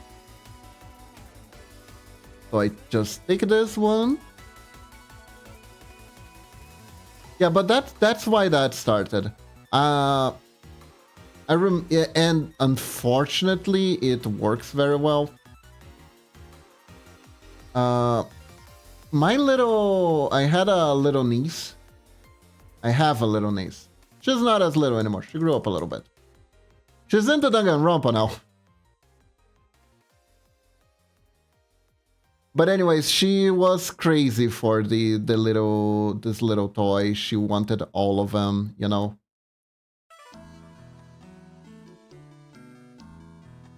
And mom bought everything cause mom don't know the kind of thing this really promotes, but you know how it is. Okay, so I think we're good on this end. Now we just need to do this on the side. Yeah, gacha toys are everywhere. They're very predatory, which is sad. And here in Brazil, I find it interesting that they are popular in Brazil too, because they're so expensive. Like, goddamn, they're expensive, you know?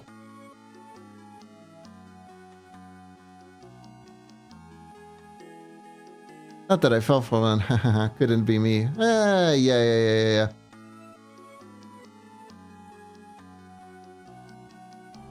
Never. What did you buy, Camel God? Did you get a rare one?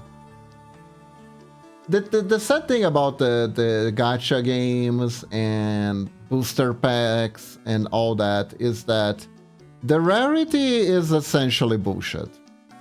Right? Anything that is rare isn't rare because of some inherent value. It's rare because the company said so. And I don't think anyone still buys that rarity in games has any sort of like balancing effect, you know? That was like the only person who believed that was Richard Garfield like 30 years ago when he invented Magic the Gathering.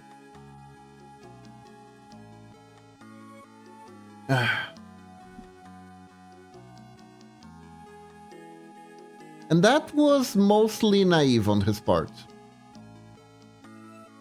That is definitely naivete on his part. He was... I think he says it himself that he was proven wrong by players. That actually reminds me. He keeps trying to come up with a game design where the... Oh, why is this here? It's not supposed to be here. There you go. There was this cute fried chicken plushes in cardboard fried chicken bucket, and it was a complete gacha. Oh no! See, these are fun ideas. Why do you have to make it like shitty monetizably? With shitty monetization? Couldn't it just be cute chicken that comes out of bucket? I mean, like, honestly, I absolutely understand the appeal of the randomness, but like the randomness I can kinda understand. It can be fun. I'm not gonna say it isn't, because I'd be lying. It's kind of fun to think like, oh, I pulled this one and not this one, so this is the one for me. But it's never like this, because it's always about trying to entice you into buying the other one, right? You to buy more to get the rare one, and then treat the one you when you don't get the one, it's like, oh, you didn't get this one, too bad. That is so sad. Please insert another fun buck to continue. You know, that kind of stuff.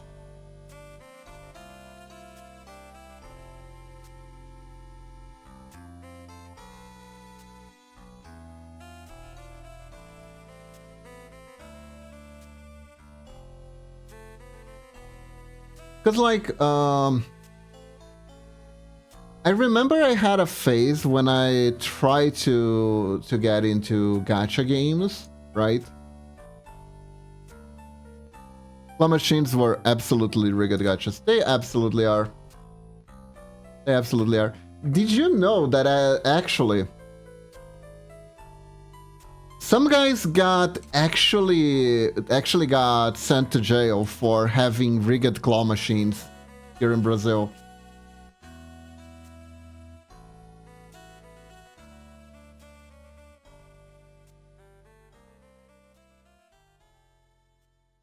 Customer protection laws got activated.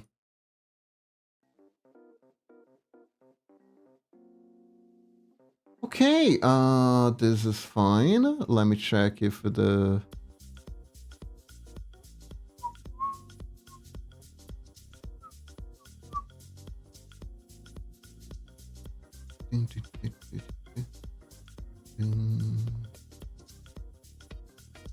Okay, I think we're good here.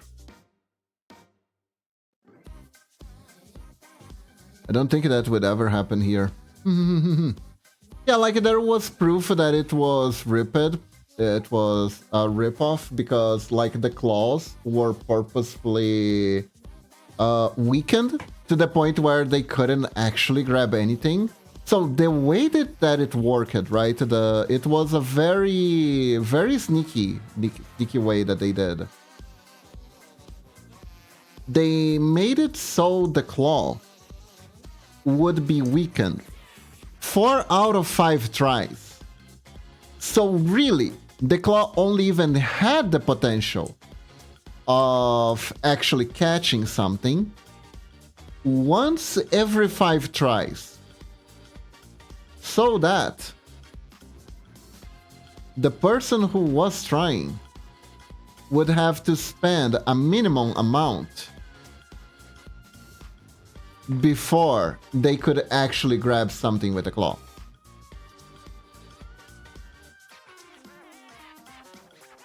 And then technically they still had to line up properly, otherwise they would still miss and, you know, not get their money's worth.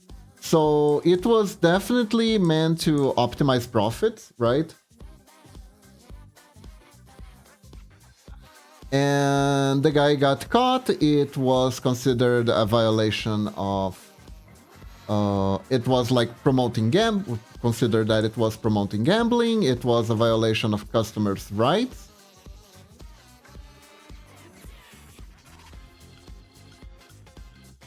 And thus...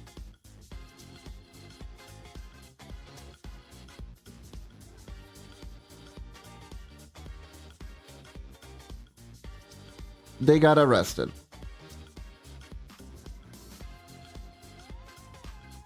Ripperoni indeed.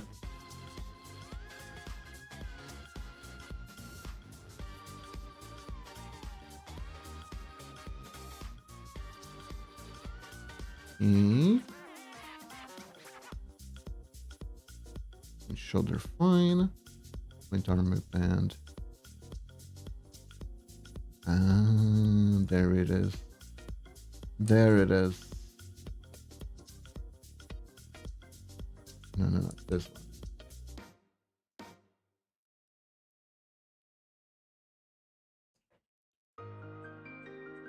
But like, I think there still are a lot of like claw machines that have been altered in the same fashion and are just as rigged. There are plenty of those out there. They all happen to be the ones where I don't catch anything, obviously.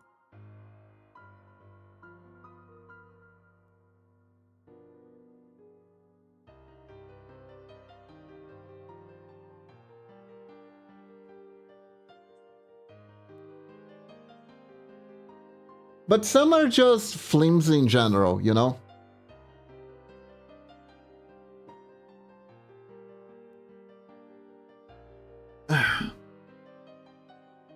Truth be told, you don't really need to rig them all that much for them to be hard to catch anything. I think...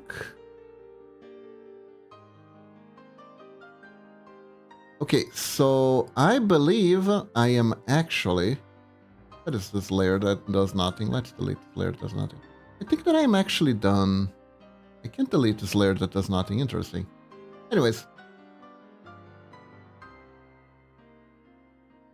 Okay, let's just reveal everything. Fingers, kunai, sweater, perfect. Yeah, but something like that happened when a claw machine where I live. Really? They were altering the claw too for that? And we found out the person who made it so no one could win. See, this is why they got found. They got greedy. You're not supposed to make it impossible for people to win. Someone has to win once in a while, otherwise people will notice the pattern. Also, why is this... What is this? Oh, did I do an oopsie? Oh no, this is the kunai armband. I'm looking at the pointy finger one. Okay, that is fine. Yeah. Let me disable this one. There we go. So one of my friends was being a tech savage. Weird the machine to be free all the time. Oh, the machine was free. That is interesting. That is very interesting. So technically they were mostly just causing frustration, but not actually costing people any money.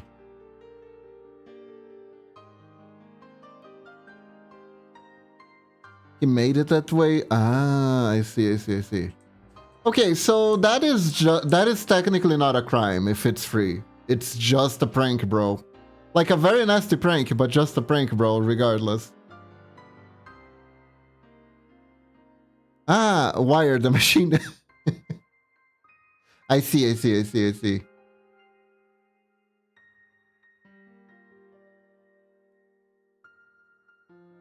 And when we found out the guy one day talking to someone about how he rigged the machine to never win. Damn. Cold, man, cold. Just giving children and parents the false hope that they would be able to get some free stuffed toy. There's also those weird rigged machines where you cut the string and also the one where you fit the key through a hole or something. Huh. Fit a key through a hole, huh? Up, so I have a buddy that did good at lockpicking, so you might be able to guess what we did. Ah. Nice. Very nice.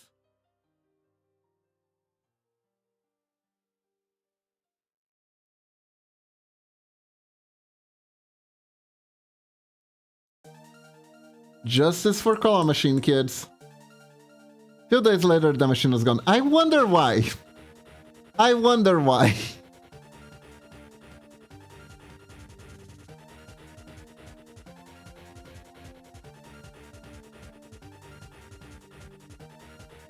So what was the guy who rigged the machine was gaining exactly from keeping a free machine that nobody wins?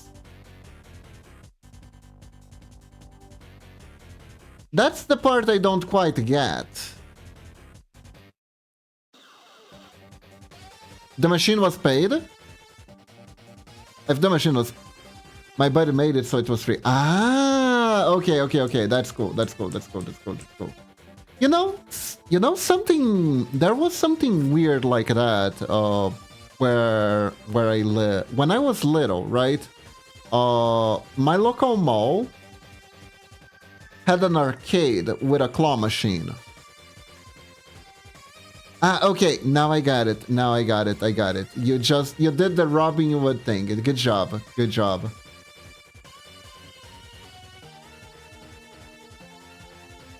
Honestly, screw those guys.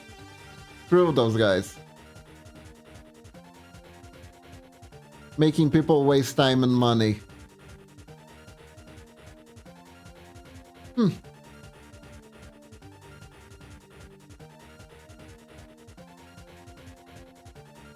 And then even bragging about it. The nerve.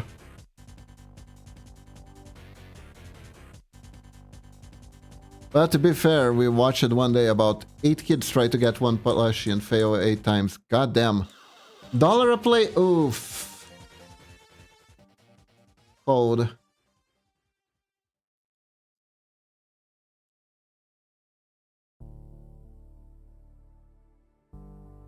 Yeah, no, absolutely. You know, when I was little, I became a little bit of a claw machine whiz. And the reason that happened was because they're in the arcade, in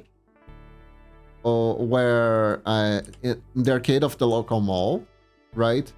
There was a claw machine that I don't think the person who ran the arcade really understood how to mess with it, because it was a claw machine that was meant for candy. It was called Candyman. It even had like a Candyman to catchy tune that played whenever you played it, right? And that claw machine had unlimited continues. It would let you play it as long as you got something. Because the idea was it was supposed to be used in a candy store. Thank you for the pet, lunatic. It was meant to be used in a candy store. And you were supposed to just try to get I don't know, like a chocolate bar or something out of it. But the guy didn't know, so he just put random shit in it, right? So it had like keychains, it had like those really cheap digital watches.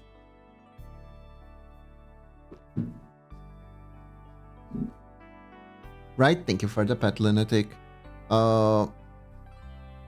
And all sorts of random stuff. And it had like very, very tiny plushies in it too.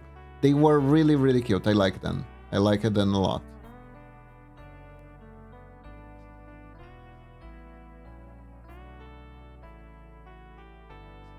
But so because it had unlimited tries, I could practice how to line up the claw and try to get stuff and try to calculate the distance between the claw and the thing and all that for as long as I wanted. So I would, while my mother was shopping for stuff, I would stay at the arcade and just play on that machine forever.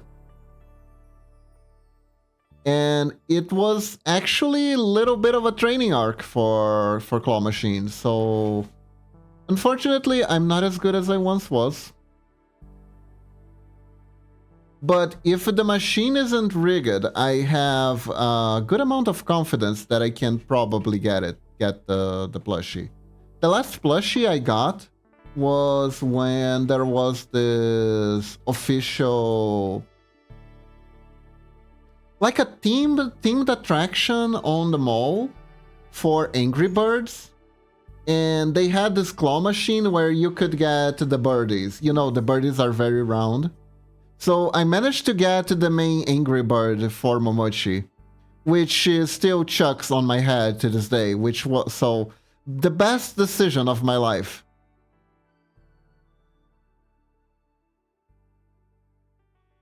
Okay, we did it. We sliced our fingers completely. Yay! Now let me think. Lunatic did say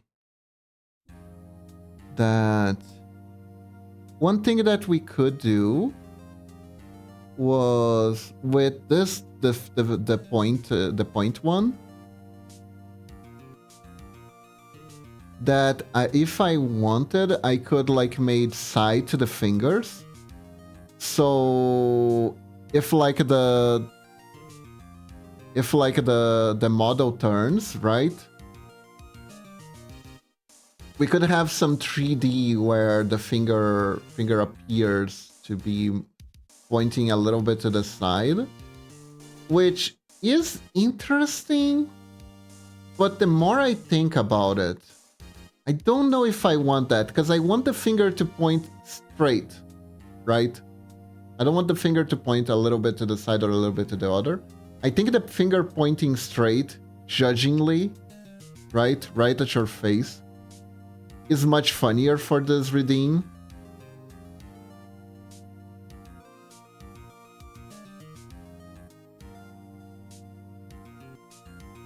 You know?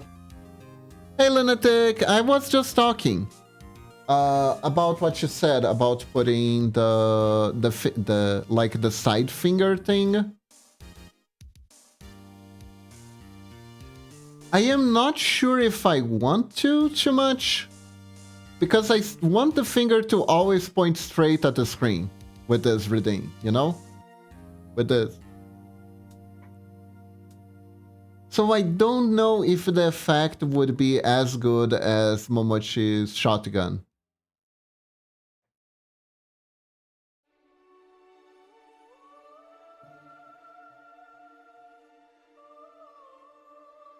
I don't think we really need the 3D-ness to this. So yeah, so I think we've done everything. And we still have 1 free hour of stream, so what do I work on now? Let me see. I can't work on the commission. I had something I wanted. Oh, right, the smoke effect. I didn't do the smoke effect. We need to do the smoke effect. That's what this layer is for. Now I know. So...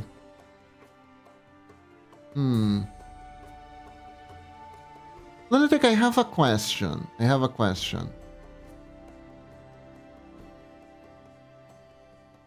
The poof smoke would have to cover... So how exactly do you want to do this? Sure, ask away. So, as the model currently has one main issue with the poof of smoke. One big main issue. And the big main issue is the sitting down toggle. Because the sitting down toggle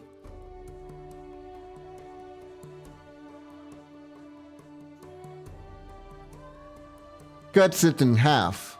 So if I activate the poof of smoke while sitting down, technically, the poof of smoke would, if I were to make a poof of smoke that covers the whole stream, it would like kind of fart the smoke around down here, right?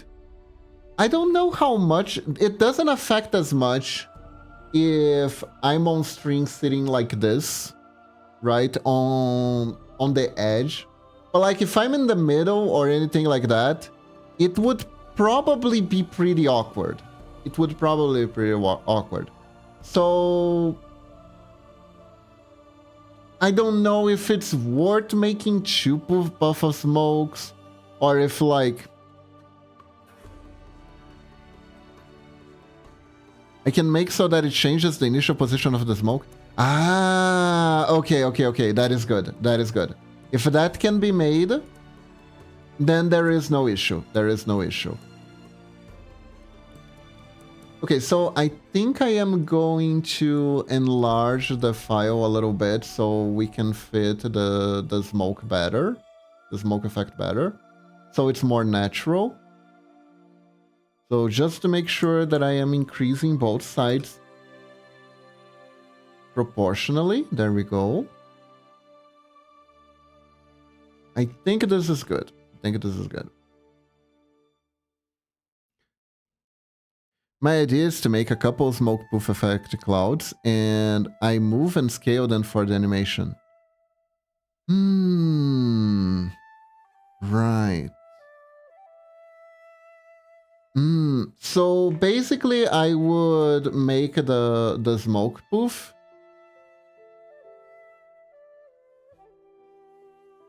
Okay, so there is only one issue with changing in size. There is a thing in I don't know if you ever heard of this, lunatic. There is a very niche thing in pixel art animation called a mixel. And you're like, what is a mixel? Let me show you. A mixel is what happens when you do pixel art with differently sized pixels. Now, it's kind of hard to show this here, but allow me to try to demonstrate. So let's say this is our regular pixel, right? And this is the pixel. And then I use both this and this to draw a line like it was normal. You know? Now, it doesn't look bad here because this is a well-made pixel art program, and the pixels all line up in a grid. But sometimes if you expand something, the difference in the size of the pixels because of the expansion will make things weird. Let me see if I can find a...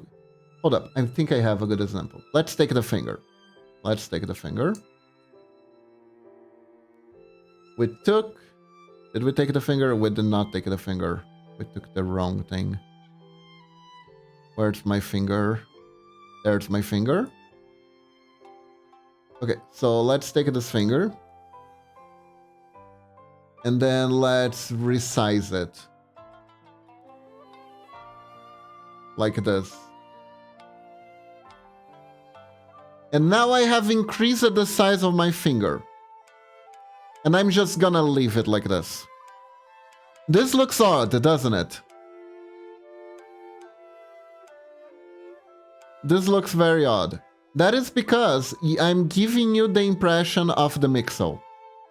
Like the pixel, this is a pixel and this is a pixel, but it's not, it's different sized, right? And then this one is smaller. It feels a lot closer because it's bigger. But like, for instance, let me show you how what you are supposed to do in order to make this correct. First things first, we need to look at proportions. So if I'm not mistaken, we go here and let's add 10 to each. So let's go to 25 and 30. This is more or less proportional. And now what I have to do is I have to correct the mixels. By doing basically this.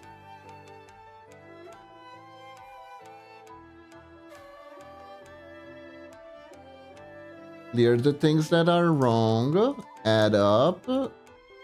Smoothen out.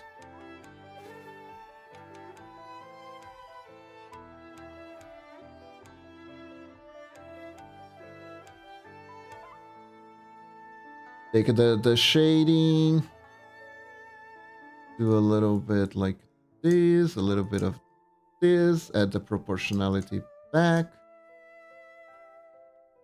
Put this here.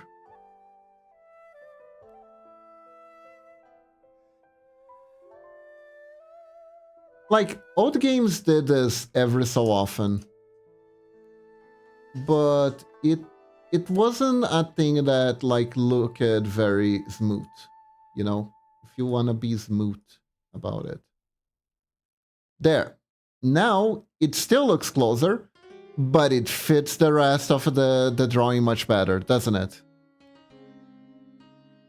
Than the Mixel version.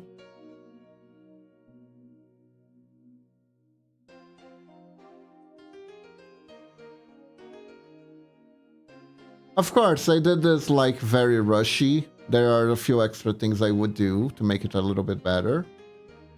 Maybe like put put some anti-aliasing on the nail. Maybe some extra shadow here. Yeah, there are a few things I would do to improve this. Make it look rounder and better. But that's the issue with the... Oh, thank you, Momochi! Thank you. Momochi has delivered an onigiri! We are saved! So, I was thinking, right, to that... Let me show what I was thinking. Of course, it's not gonna be in this proportion because this is a little bit too much. This was literally a commission for a transition screen. So it was very, very, very much meant to be like cover the whole screen. Of course, we're not doing that. Let me see, where is it? Amy, Lunatic, Mondaichi. There we go.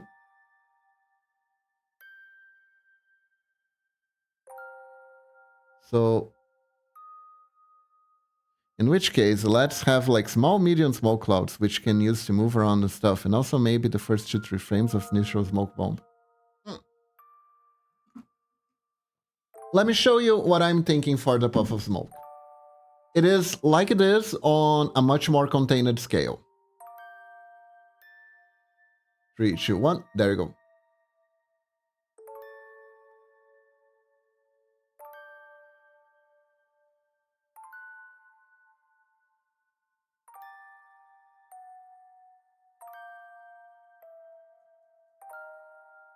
See? It would be something along those lines for the initial blast. Obviously, it wouldn't expand as much, expand just a little bit. Wouldn't do this either.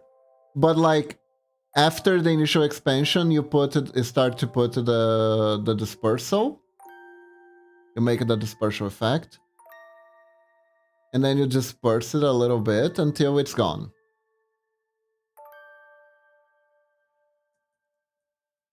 Here's the tiny version. Here's the tiny version.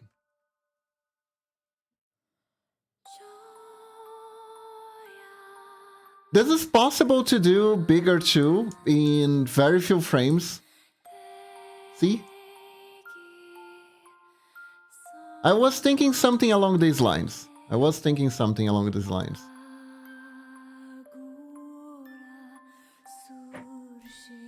Which is why I increased the canvas size to be around the size of the puff of smoke.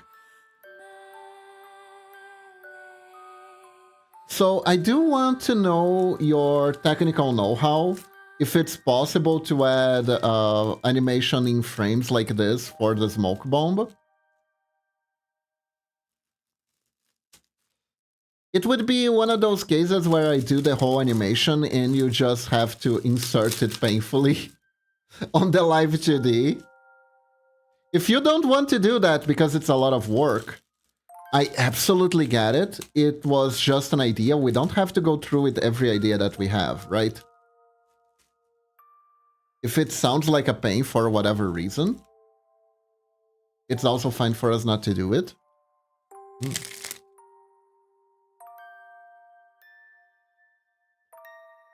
But yeah, essentially that was what I was thinking.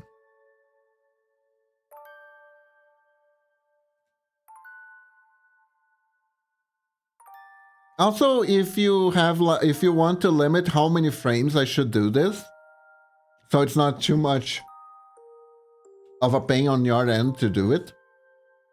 Animations are much simpler than the mouth, since the mouth is basically a grid and animations are aligned. Ah, alright then, alright then.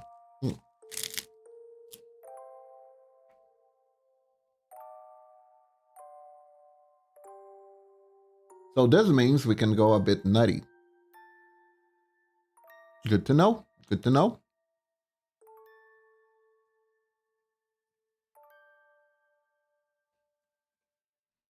Let me... Okay, perfect.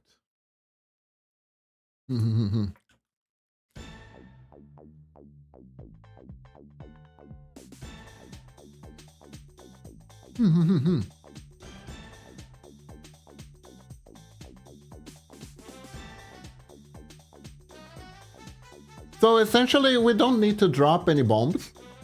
The smoke can just happen.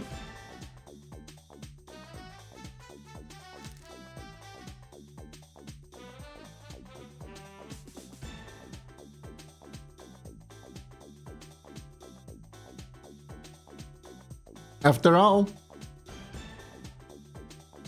it's very on brand for a ninja to do something that's sudden.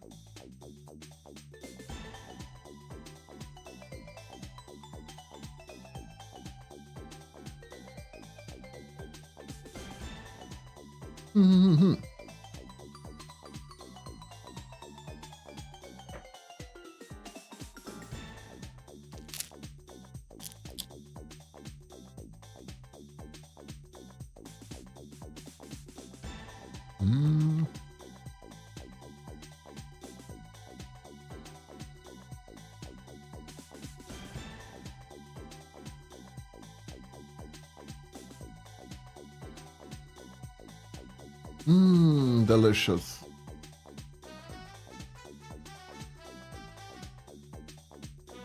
Goddamn, this is a teriyaki chicken onigiri.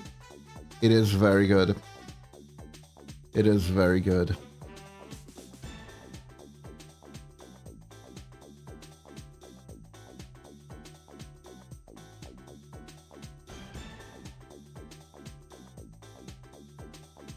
You know what? Screw you. Booba's your big booba wolf ninja girl.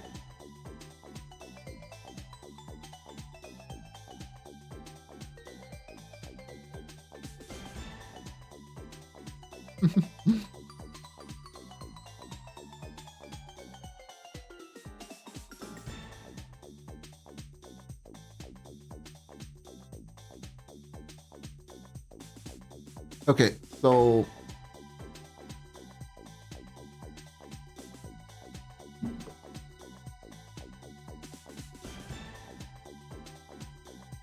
let me do this. I'm gonna copy this whole thing here.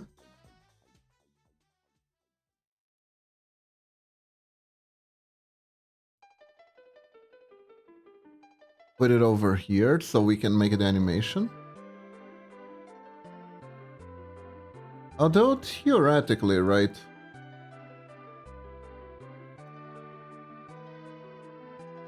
I could just do that in the smile, but then again it will be harder to test, so... Interesting.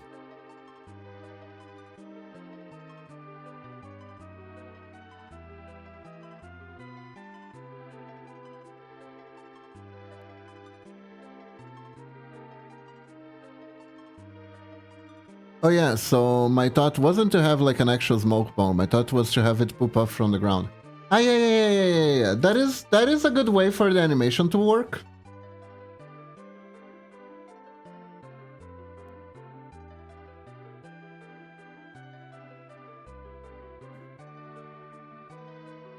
That was also my plan.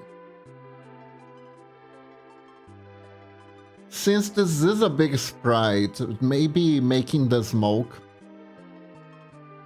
be full on the first frame. Oh, sorry.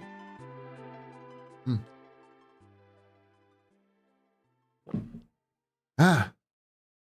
Little bit piece of rice got stuck right at the back of the throat. Ugh. Okay, I'm good. I'm good. Thank you for the pet, lunatic.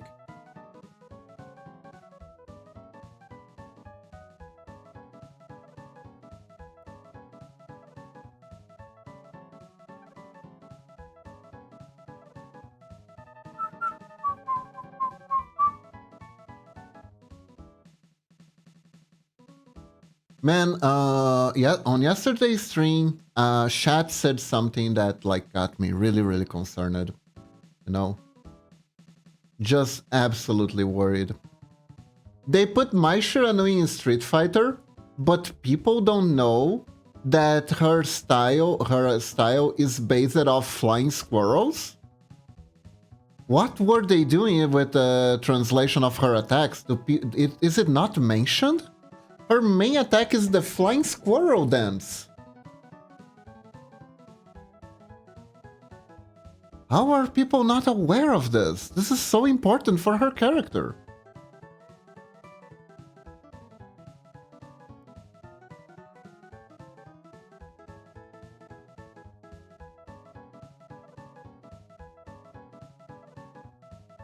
Like, goddamn, Mai is like a big inspiration on how I started to figure out how to make boobas bouncy.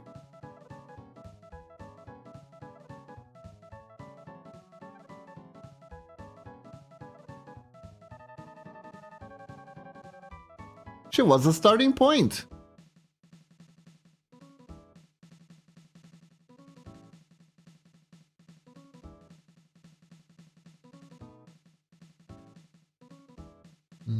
Okay, so let's see here.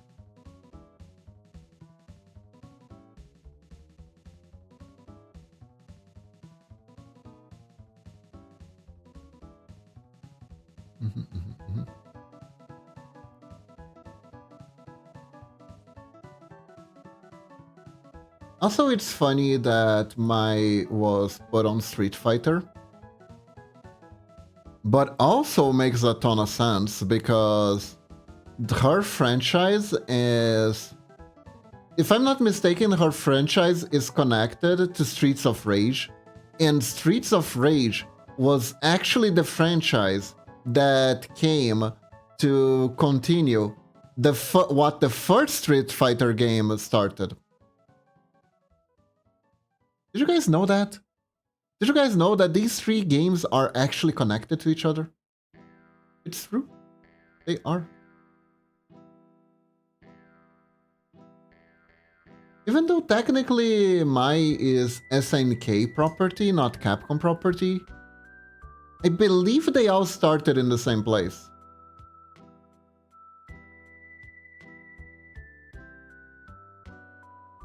Now I need to get my fighting game lore together. I'm not entirely sure.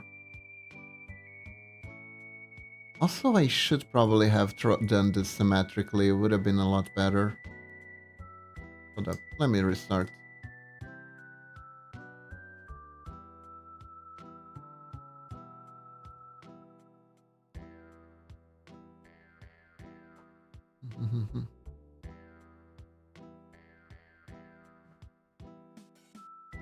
Let me see here.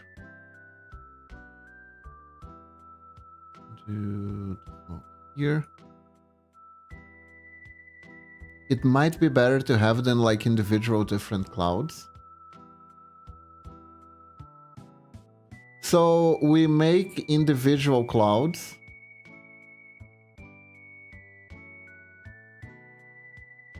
At first, I mean, I was...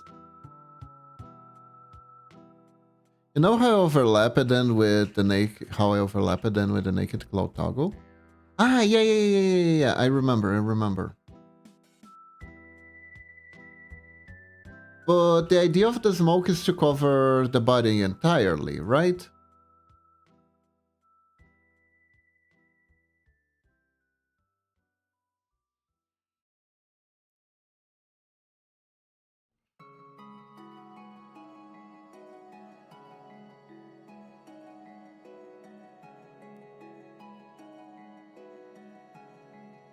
Something similar to that, maybe?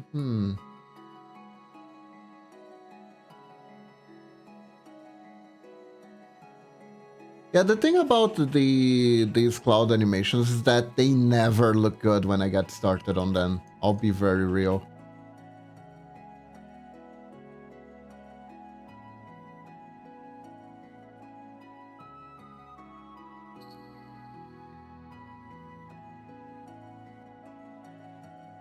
Like, if we take this one as an example, right? I make like one huge mess, then I start adding the cloud signifier, so to speak.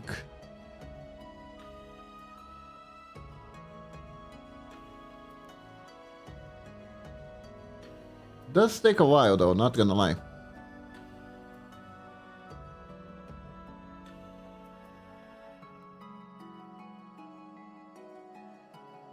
Yeah, well, but can you do that with duplicating one or two types of cloud and moving them around? Ah, I see, I see, I see. Yeah, that is true, that is true. Let me try. Let me try. Let me make some nicer clouds.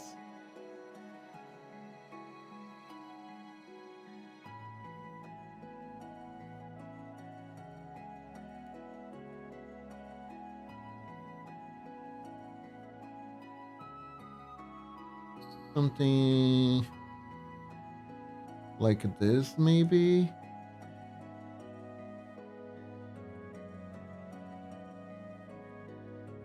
A little puff to the side.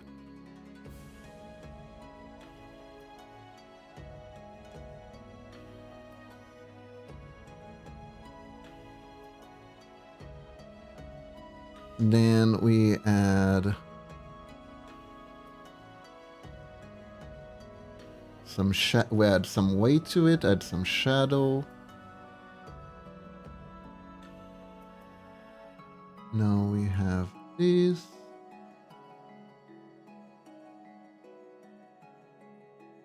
Okay. Then we distribute this weight a little bit more over here. Give it like depth. Oh, is it time for Kiba to be naked? No, no, no, no, no. Basically, what Lunatic proposed is that we make a puff of smoke, puff of smoke animation. So whenever we change the outfit, it plays the puff of smoke. And then we appear at the other end when the smoke clears wearing the... It's time for Kiba to be... Oh god. You know, the naked toggle would work so well if I were to play like naughty games on Discord. It would be like the perfect thing, or for like some sort of 18 plus content or something like that. But that doesn't seem like to work well with me now, does it?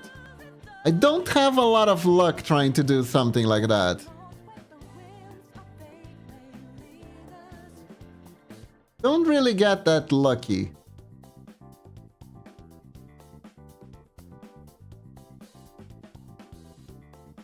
With that sort of stuff.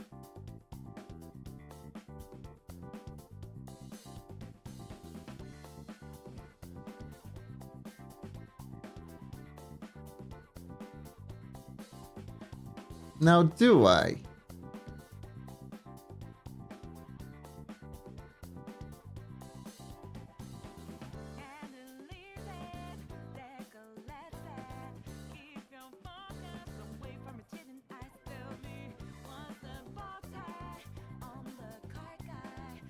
I'll be real.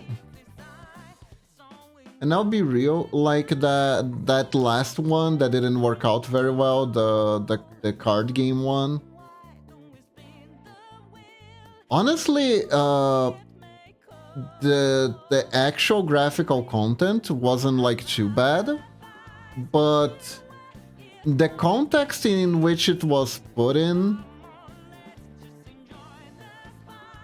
just not into that. Just absolutely not into that.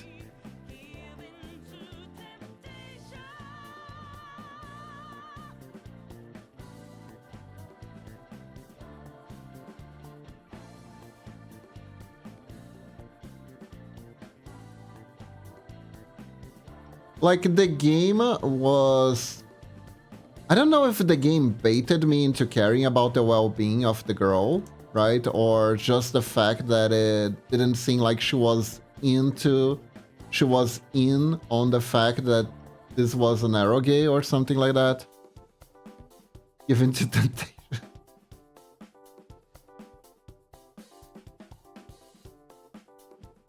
That made it bad for me. That's what made it bad for me, mostly.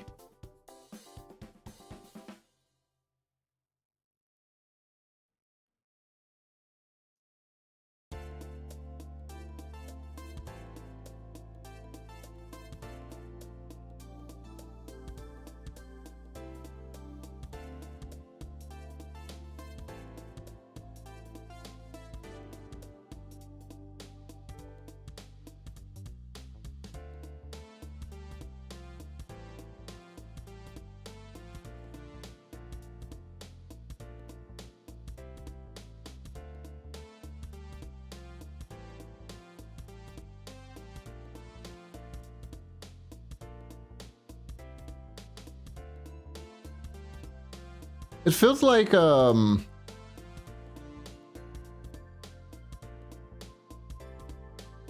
it would actually take a lot of effort to find a game that I am actually comfortable with playing. If most games are like that.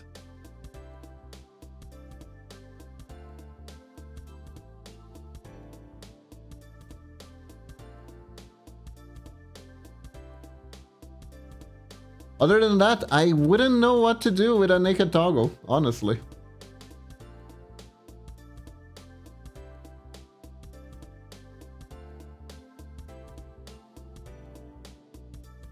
I guess Picarto strings, if I work in not safe for work commission, that could be a thing, but like I don't even know if...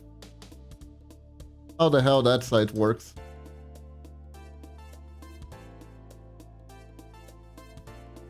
And from what I hear, not a lot of people watch anything there, so... yeah.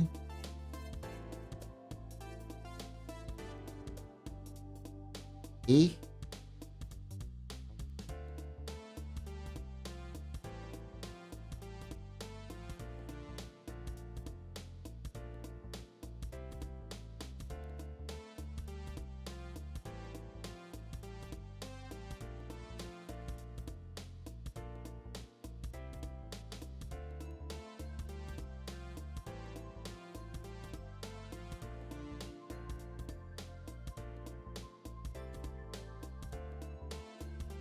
Okay, so this is a poof cloud. This is a smoke cloud. It would take a lot of effort since most games are like that, and also there's not many good to be. Yeah, I was like, I thought it would be a little bit more on the like lighter, dorky side of things, right?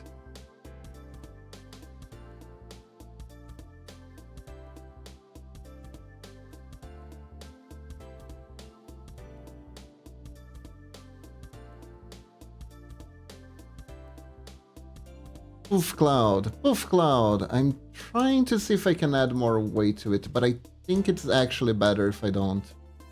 Yeah, there we go. So this is a small poof cloud. So my understanding is that we would like add a bunch of them.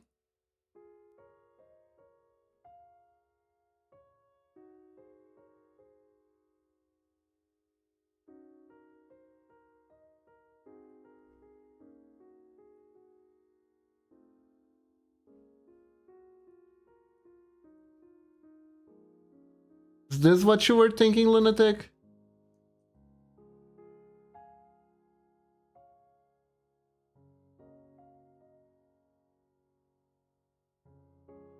When you said to add a bunch of them?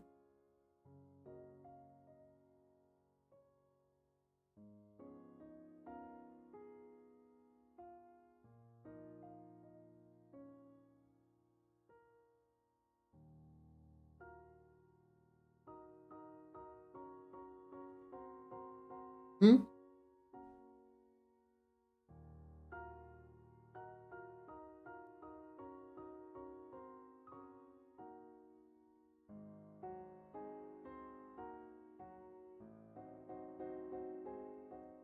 Yeah, something like that, but with some flip it and maybe one shoulder one's not obviously duplicated. Ah, I see, I see, I see.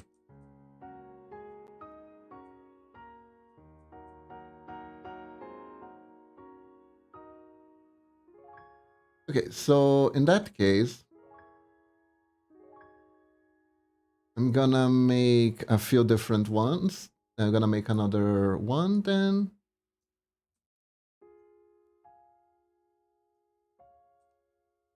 I can flip this one.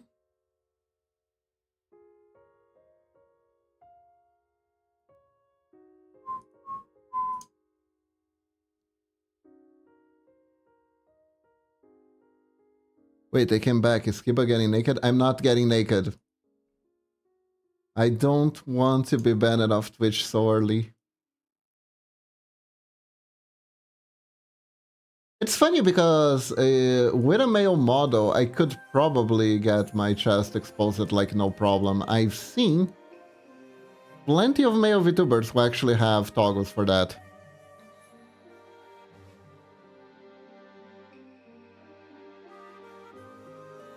Okay. So the idea is I make the clouds appearing and the animation of the cloud appearing and dispersing. And you, using the Live 2D, will replicate them. Is that correct, Lunatic? Instead of me just making a huge cloud? Do you think that works better?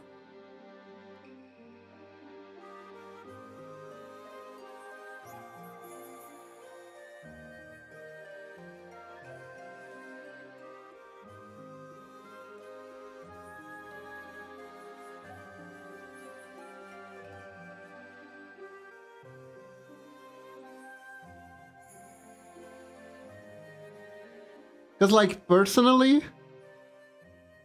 I would rather do one big cloud that disperses into smaller ones, right? As a single animation. Similar to here, but, like, not so much. Hold up, let me see if I can find another one that's, like, not ginormous. I have a recent one that's like that. Hold up.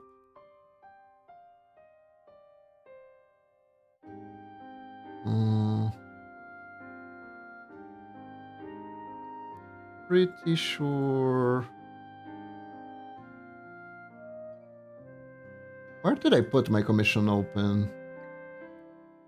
Ah, it's probably here.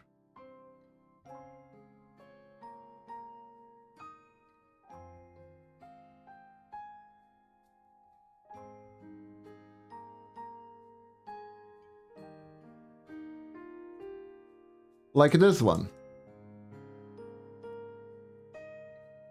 It's a single cloud.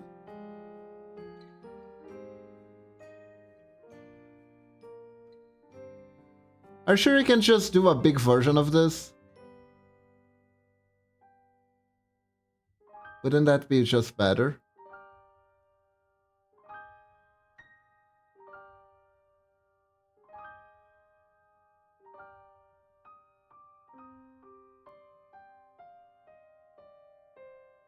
Big idea. We can do big cloud first to frames, then change to small individual clouds which fade away, maybe? Okay. I think that's good.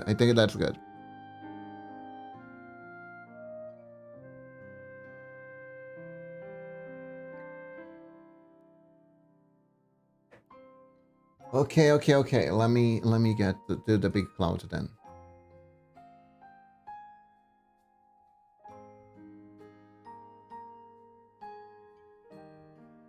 I just had a good idea too for that to not be too demanding, so to speak.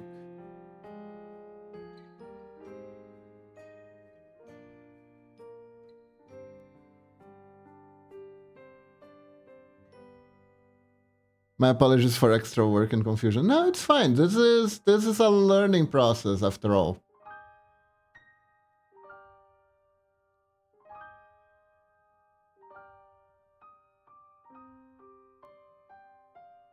This is like testing out ideas and see what sticks and what doesn't.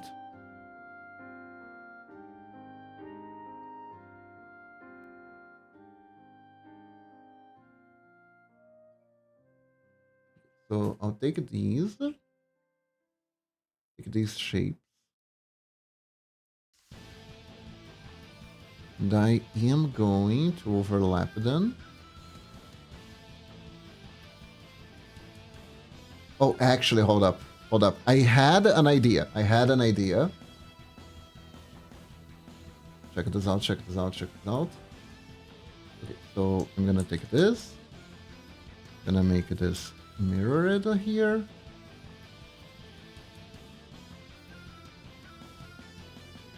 And I don't have much place to put it, so anyway. So basically this.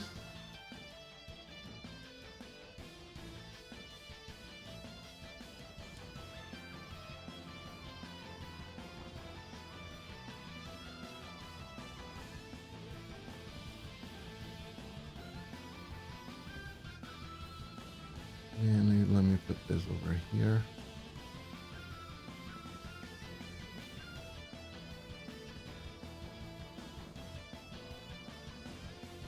I feel like Control B.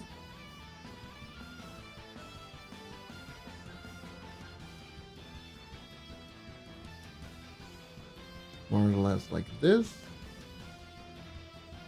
Now I take this side. Control B.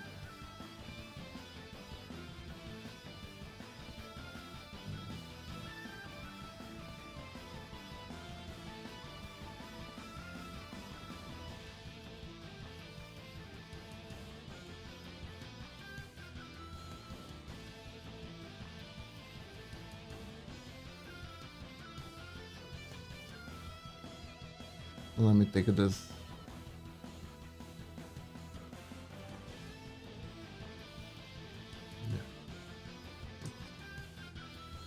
This is gonna be rough.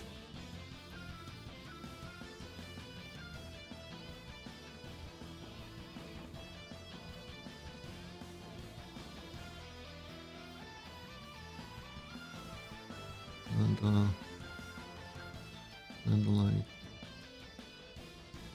these a little bit.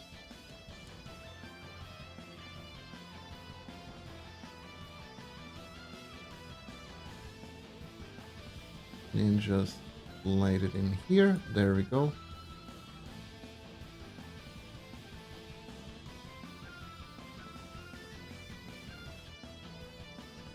Okay. Toasted bread stirred in today. Nice. That sounds good. Now, take this one here.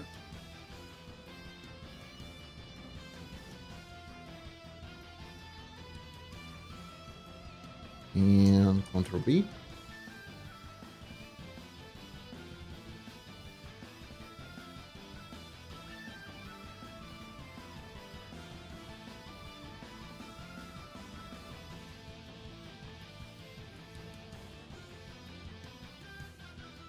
Wait.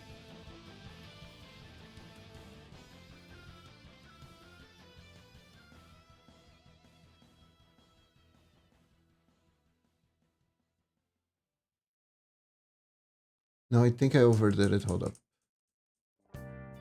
I'm trying to do something.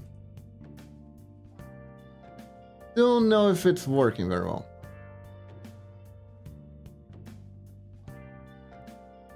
Yeah, maybe a little bit more sparse. Sardines really healthy fish with a lot of benefits that have some of the lowest mercury. Yeah, sardines are great. The main issue with sardines are the bones.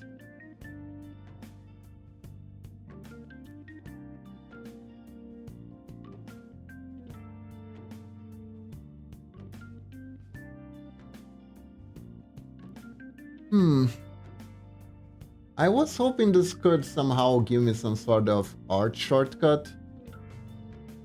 Don't think it did. Because this is a technique I do for bushes. With bushes, it works well.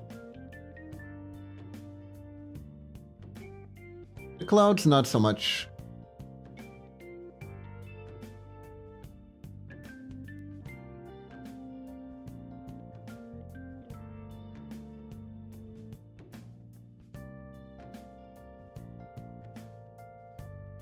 I don't have a problem with the bones myself, but people is the smell. I don't have a problem with other people like the smell very much, depending on the person.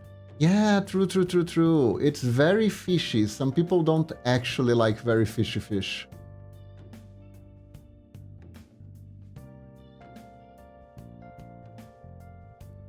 It's a very, in your face, I'm a fish, you know? Not for everyone, but I love sardines. I love sardines.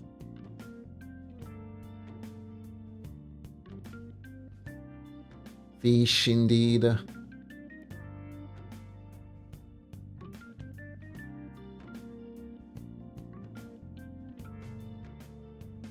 Man, that actually reminds me.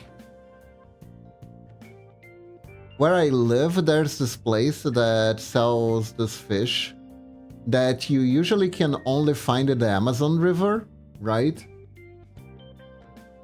It's called filhote. And they prepare it in a special aluminum drum. It is so good. It is so good. It's such an unique fish. It's like a ginormous fish. If you come across an adult one, it can flip your boat like no problem. It's practically a sea serpent.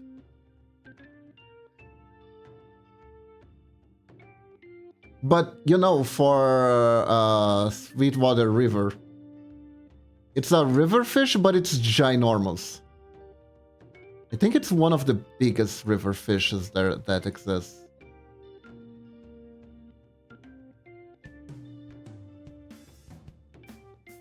They call it filhote, which is Portuguese for puppy. Because usually you can only fish the younger ones. The older ones are too big to fish.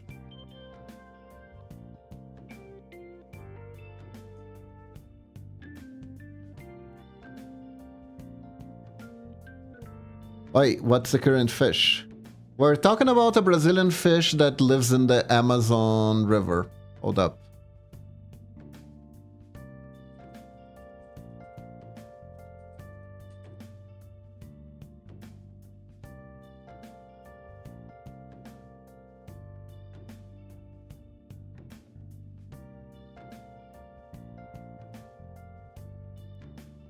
So, like, this is one of the tinier ones.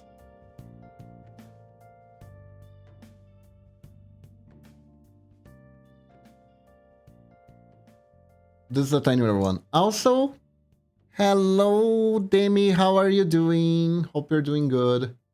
This is the fish. It's very tiny, isn't it?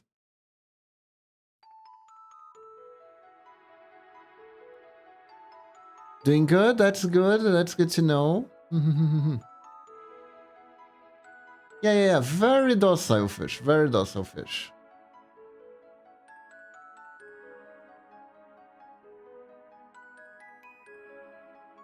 That is good. Hope you're doing good.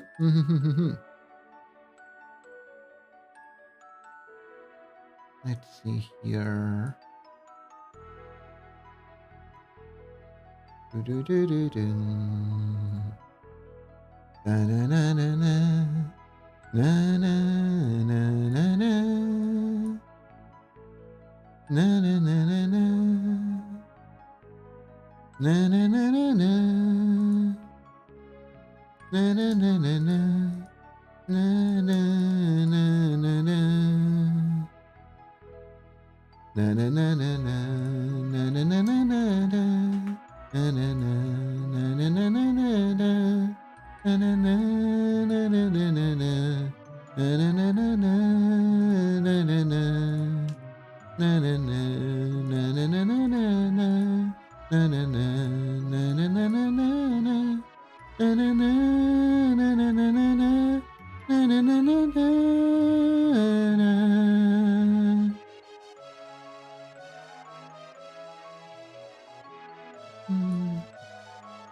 God, I love this game so much.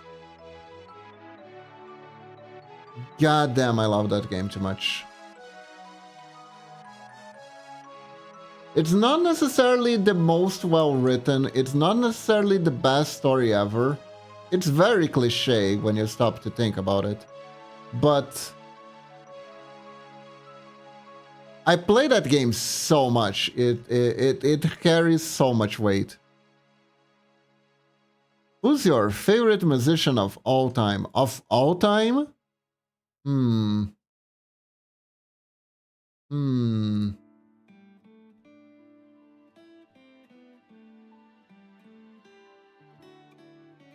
Good question, Camel God. Good question. Because I focus a lot more on liking music than liking a specific style or an author.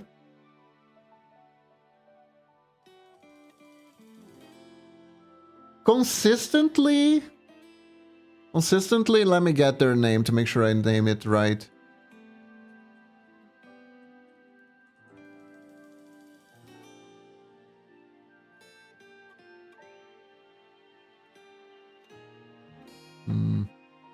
Let me see.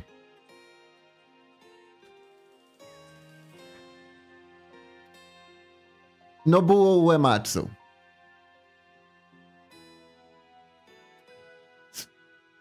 Speaking of consistency, right, for music that I like from video games, he is the one. He's the one who wrote most of the songs that I like for video games.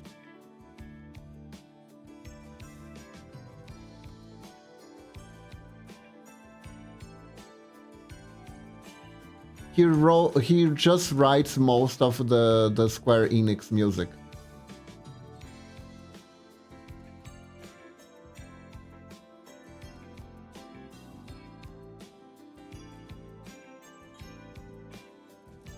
He is like the OG.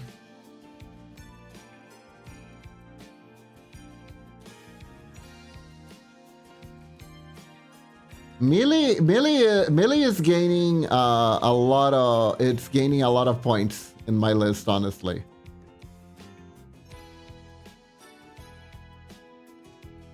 It's probably fun to write music for games. I kind of wish there was like I think there is an Ace Upright version for like chiptune music, so I could try to get my hands on writing like video game-esque music. It would be pretty funny.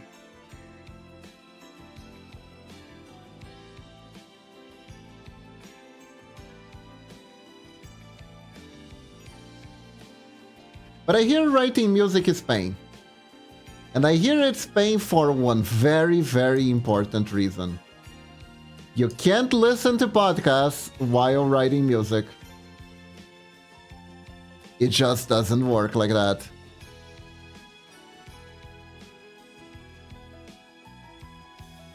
So unlike pixel art where you put some music to relax, you can't put anything. You gotta be full focus because otherwise you're not gonna be able to listen to music you're working on.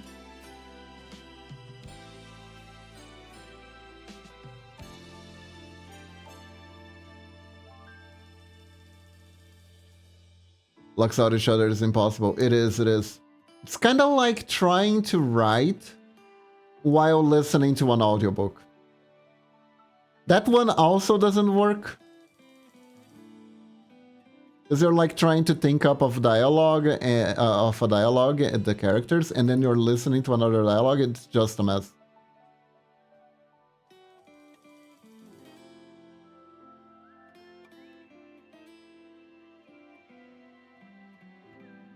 Yeah, some creative endeavors are a little bit more painful than others because of that.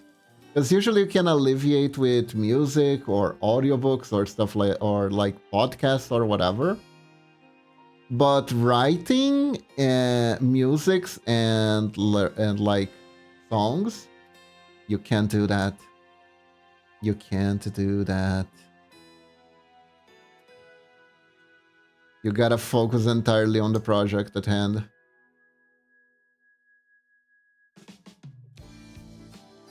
And my creative process is usually not full focus. Which is why I can kind of do it okay while on stream.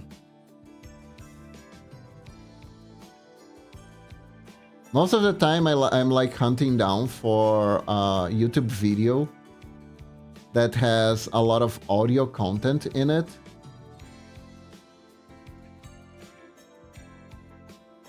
And I just listen up. Which is kind of why I watch a lot of Dr. K, really. Like, Hato recommended me when I was starting to stream. He recommended me it because he said it helped him a lot. Some of the stuff he says. And he says a lot of smart stuff. Every so often, I do like listening to like a specific thing that I think maybe to be like, okay, maybe if someone has an issue with this and they drop my stream, I can at least try to put them on the path to get like a help with this specific situation, right?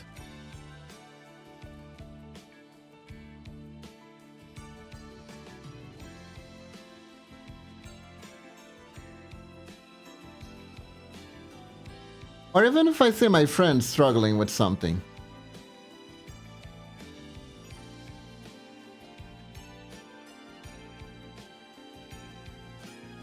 Because there's stuff that I know, and there's stuff that I don't know. And sometimes the things that I know aren't necessarily always correct, and sometimes they are.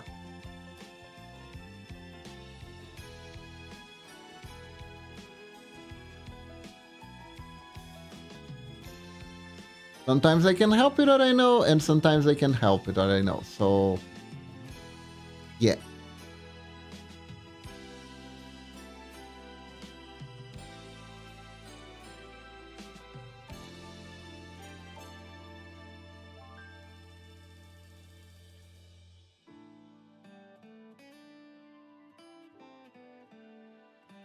So I'd rather know than try to spread misinformation.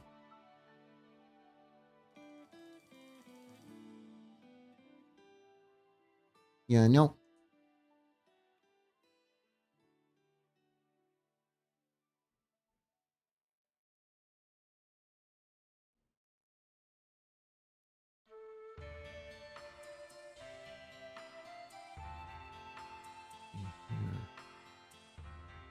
There we go.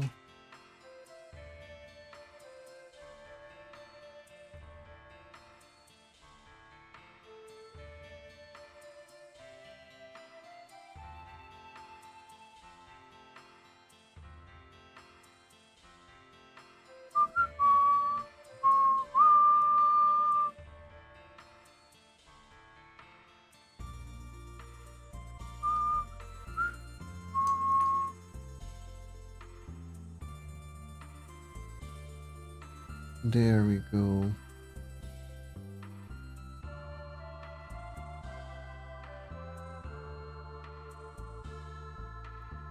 Do, do, do, do, do, do. I was trying to remember. I saw an anime recently, but I don't remember which one was it or if it was interesting or not. Oh well. Been a long weekend.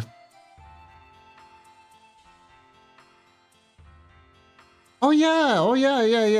I saw Momochi probably said it on her stream already, but we went to see a horror movie. And honestly, I don't like horror movies. Don't really like horror movies, but it was like a peaceful moment between Momochi and her sister. And Mio was there. Mio was also excited to see the movie, so I was like, fuck it. It's based on a video game. It's probably not gonna be very scary.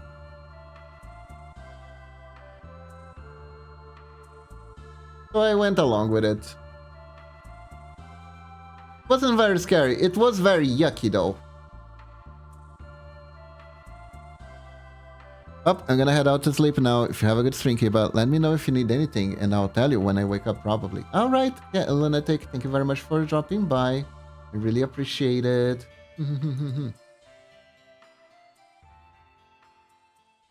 And don't worry too much about it. I do still have some commissions to make, so I probably won't be able to work on this outside of stream.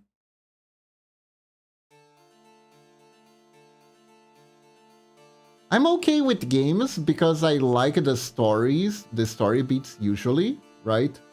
And in a video game you have more agency.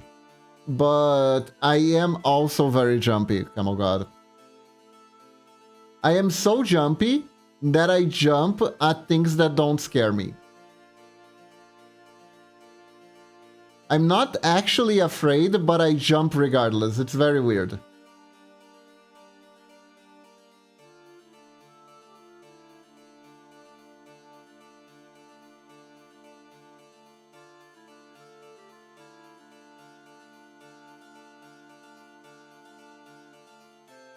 It is very weird.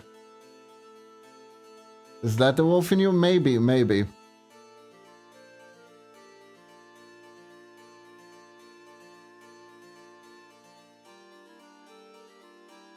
Just like excessive noise and movement towards my face, and I'll jump. Nah, it's not the Chihuahua. I would be shivering if it was a Chihuahua.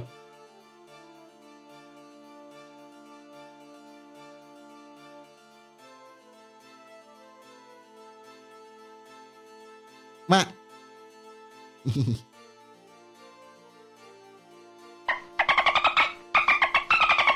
Vá, Delfim.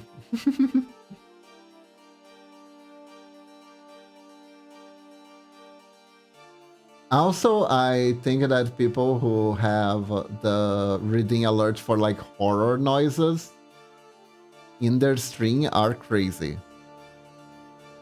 Yes, the wolf does make that sound, obviously. Obviously.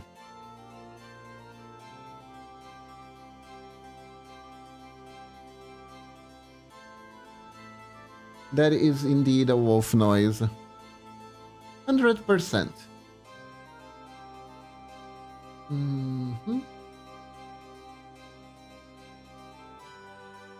You know what? I started this experimentally and I thought it wasn't gonna pan out very well.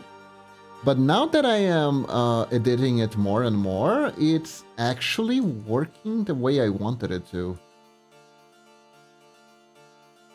It created a framework for the shadow and the juxtaposition of the clouds that is good enough for me to take advantage. Anyways, gotta wake up early and dive in like 7 showers. Really gotta sleep now, no more delays. Alright, Lunatic, have a good one. Don't worry about it. Go sleep, go sleep.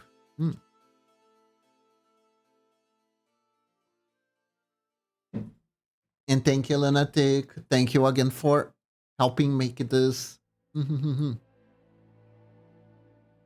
You and Momochi did a bang-up job, really.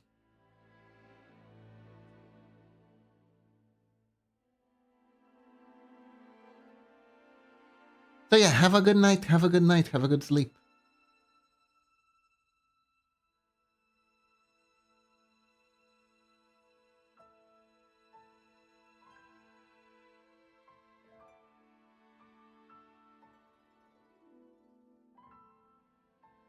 Since to be fair, I do like RPG horror maker games since they're not too scary for me. Yeah, like horror has a fun aspect of like the story and the mystery and trying to figure out what the hell is going on. Because horror puts you into all these very unusual, mysterious situations, like with something in the dark lurking in the corner and facing unknown menaces and stuff like that. That is pretty cool. That is pretty cool. That is the aspect of the horror story that I really like. What I don't like with horror stories is like people getting filled up with maggots and popping like balloons or something. That is just gross. For example, Awani, which ended up after getting 3 horror movies about it, a mega series and an anime. Damn. I remember that being literally a game where people enter a house, there's a monster there, and they get locked in with the monster.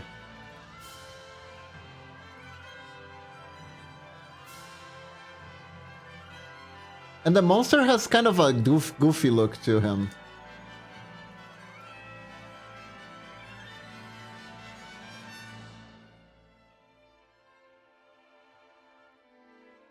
Looks like a mutated blueberry. Exactly, exactly.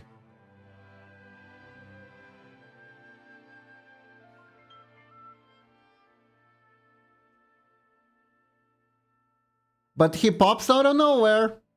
He is very mysterious. And he'll kill you if he gets you.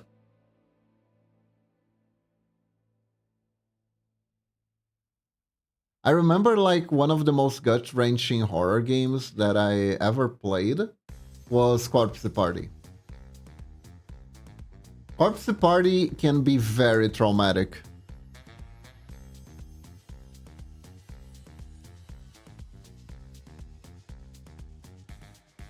I also appreciate how, because the graphics are very limited, they have to make up with like with descriptions and stuff like that, and making the situation as scary as possible. I'll be real. My experience playing Corpse Party, it felt like like if I kept playing the game, I would get cursed. If there was like a creepypasta that if you play Corpse Party after a certain point, the little girl comes after you, I'd believe it. I'd be very, very inclined to believe it, you know?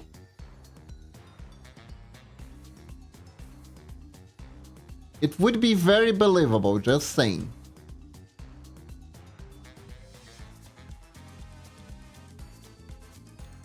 Because of how cursed the vibe of the game is.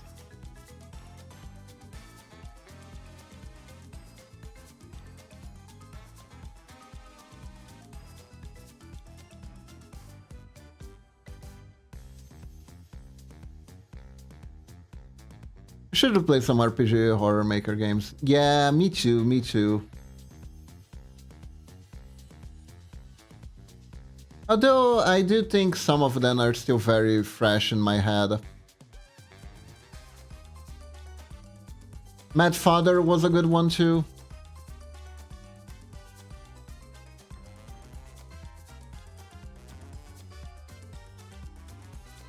Witch's House is pretty good. Stray Crossing I think was the name. Yeah, Stray Crossing is really good. Look it up, Awane. One video game succeeded to create a light novel, a manga, another manga, 2 live-action movies, a series, and 1 anime movie. Wow.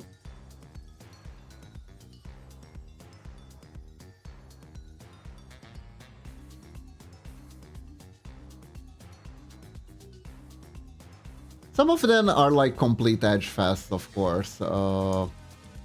There was one that was something Angels. I don't remember the full name. Very funny.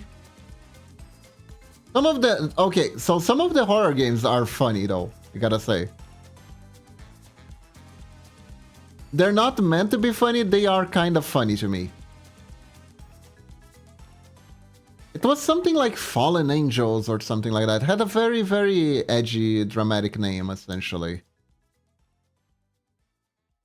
Basically, it's about this little girl that is inside this building and she has to move up the floors. And each floor has like an apostle that's like a serial killer trying to kill her in a different way. And each floor is catered towards that serial killer killing style. So you have to go through puzzles and suffer a bit through and try to figure out what their deal is to make sure you don't die to them. It is a very cool game. It has an animated series, but people say the series sucks.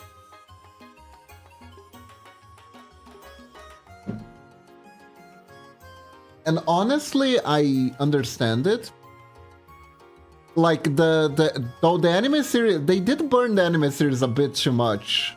Like the review said that it was best for you to watch a let's play of the game than watching the animated series.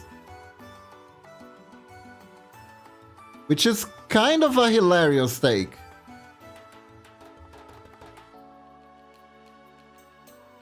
That definitely some were badly written and cheesy, but that's what makes those good ones. Makes them special. So I finished my cloud pile, and that's all the time we have for today, everyone. Thank you very much for joining me. I hope you all have a wonderful day or night. Stay awesome. And now we find someone to raid. Dun dun. Who should we raid today?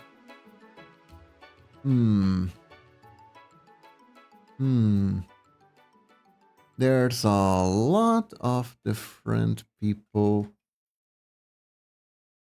for us to raid. Let me check something real quick. Let me check something real quick.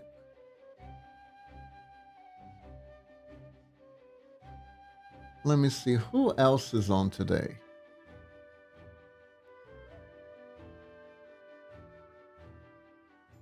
Let's see.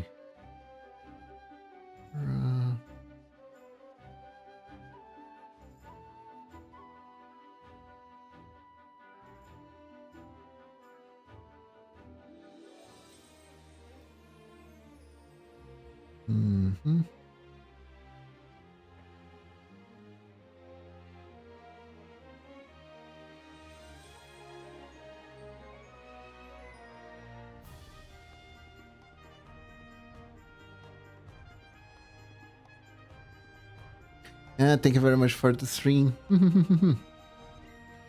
Thank you for joining, Camel God. I still have no idea who to raid. You know what? Let's raid Zara. Zara is a good streamer. She is fun. She's very chill.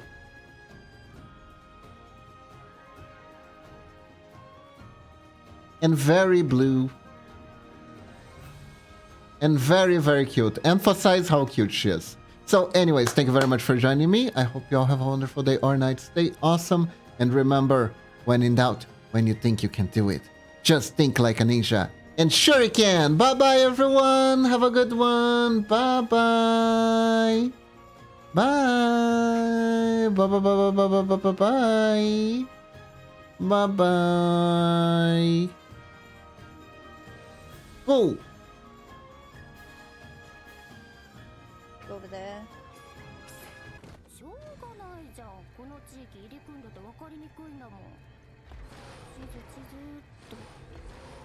I think the wells were alchemy made. Yeah, I think they were alchemy made as well. I haven't gone far enough to find out.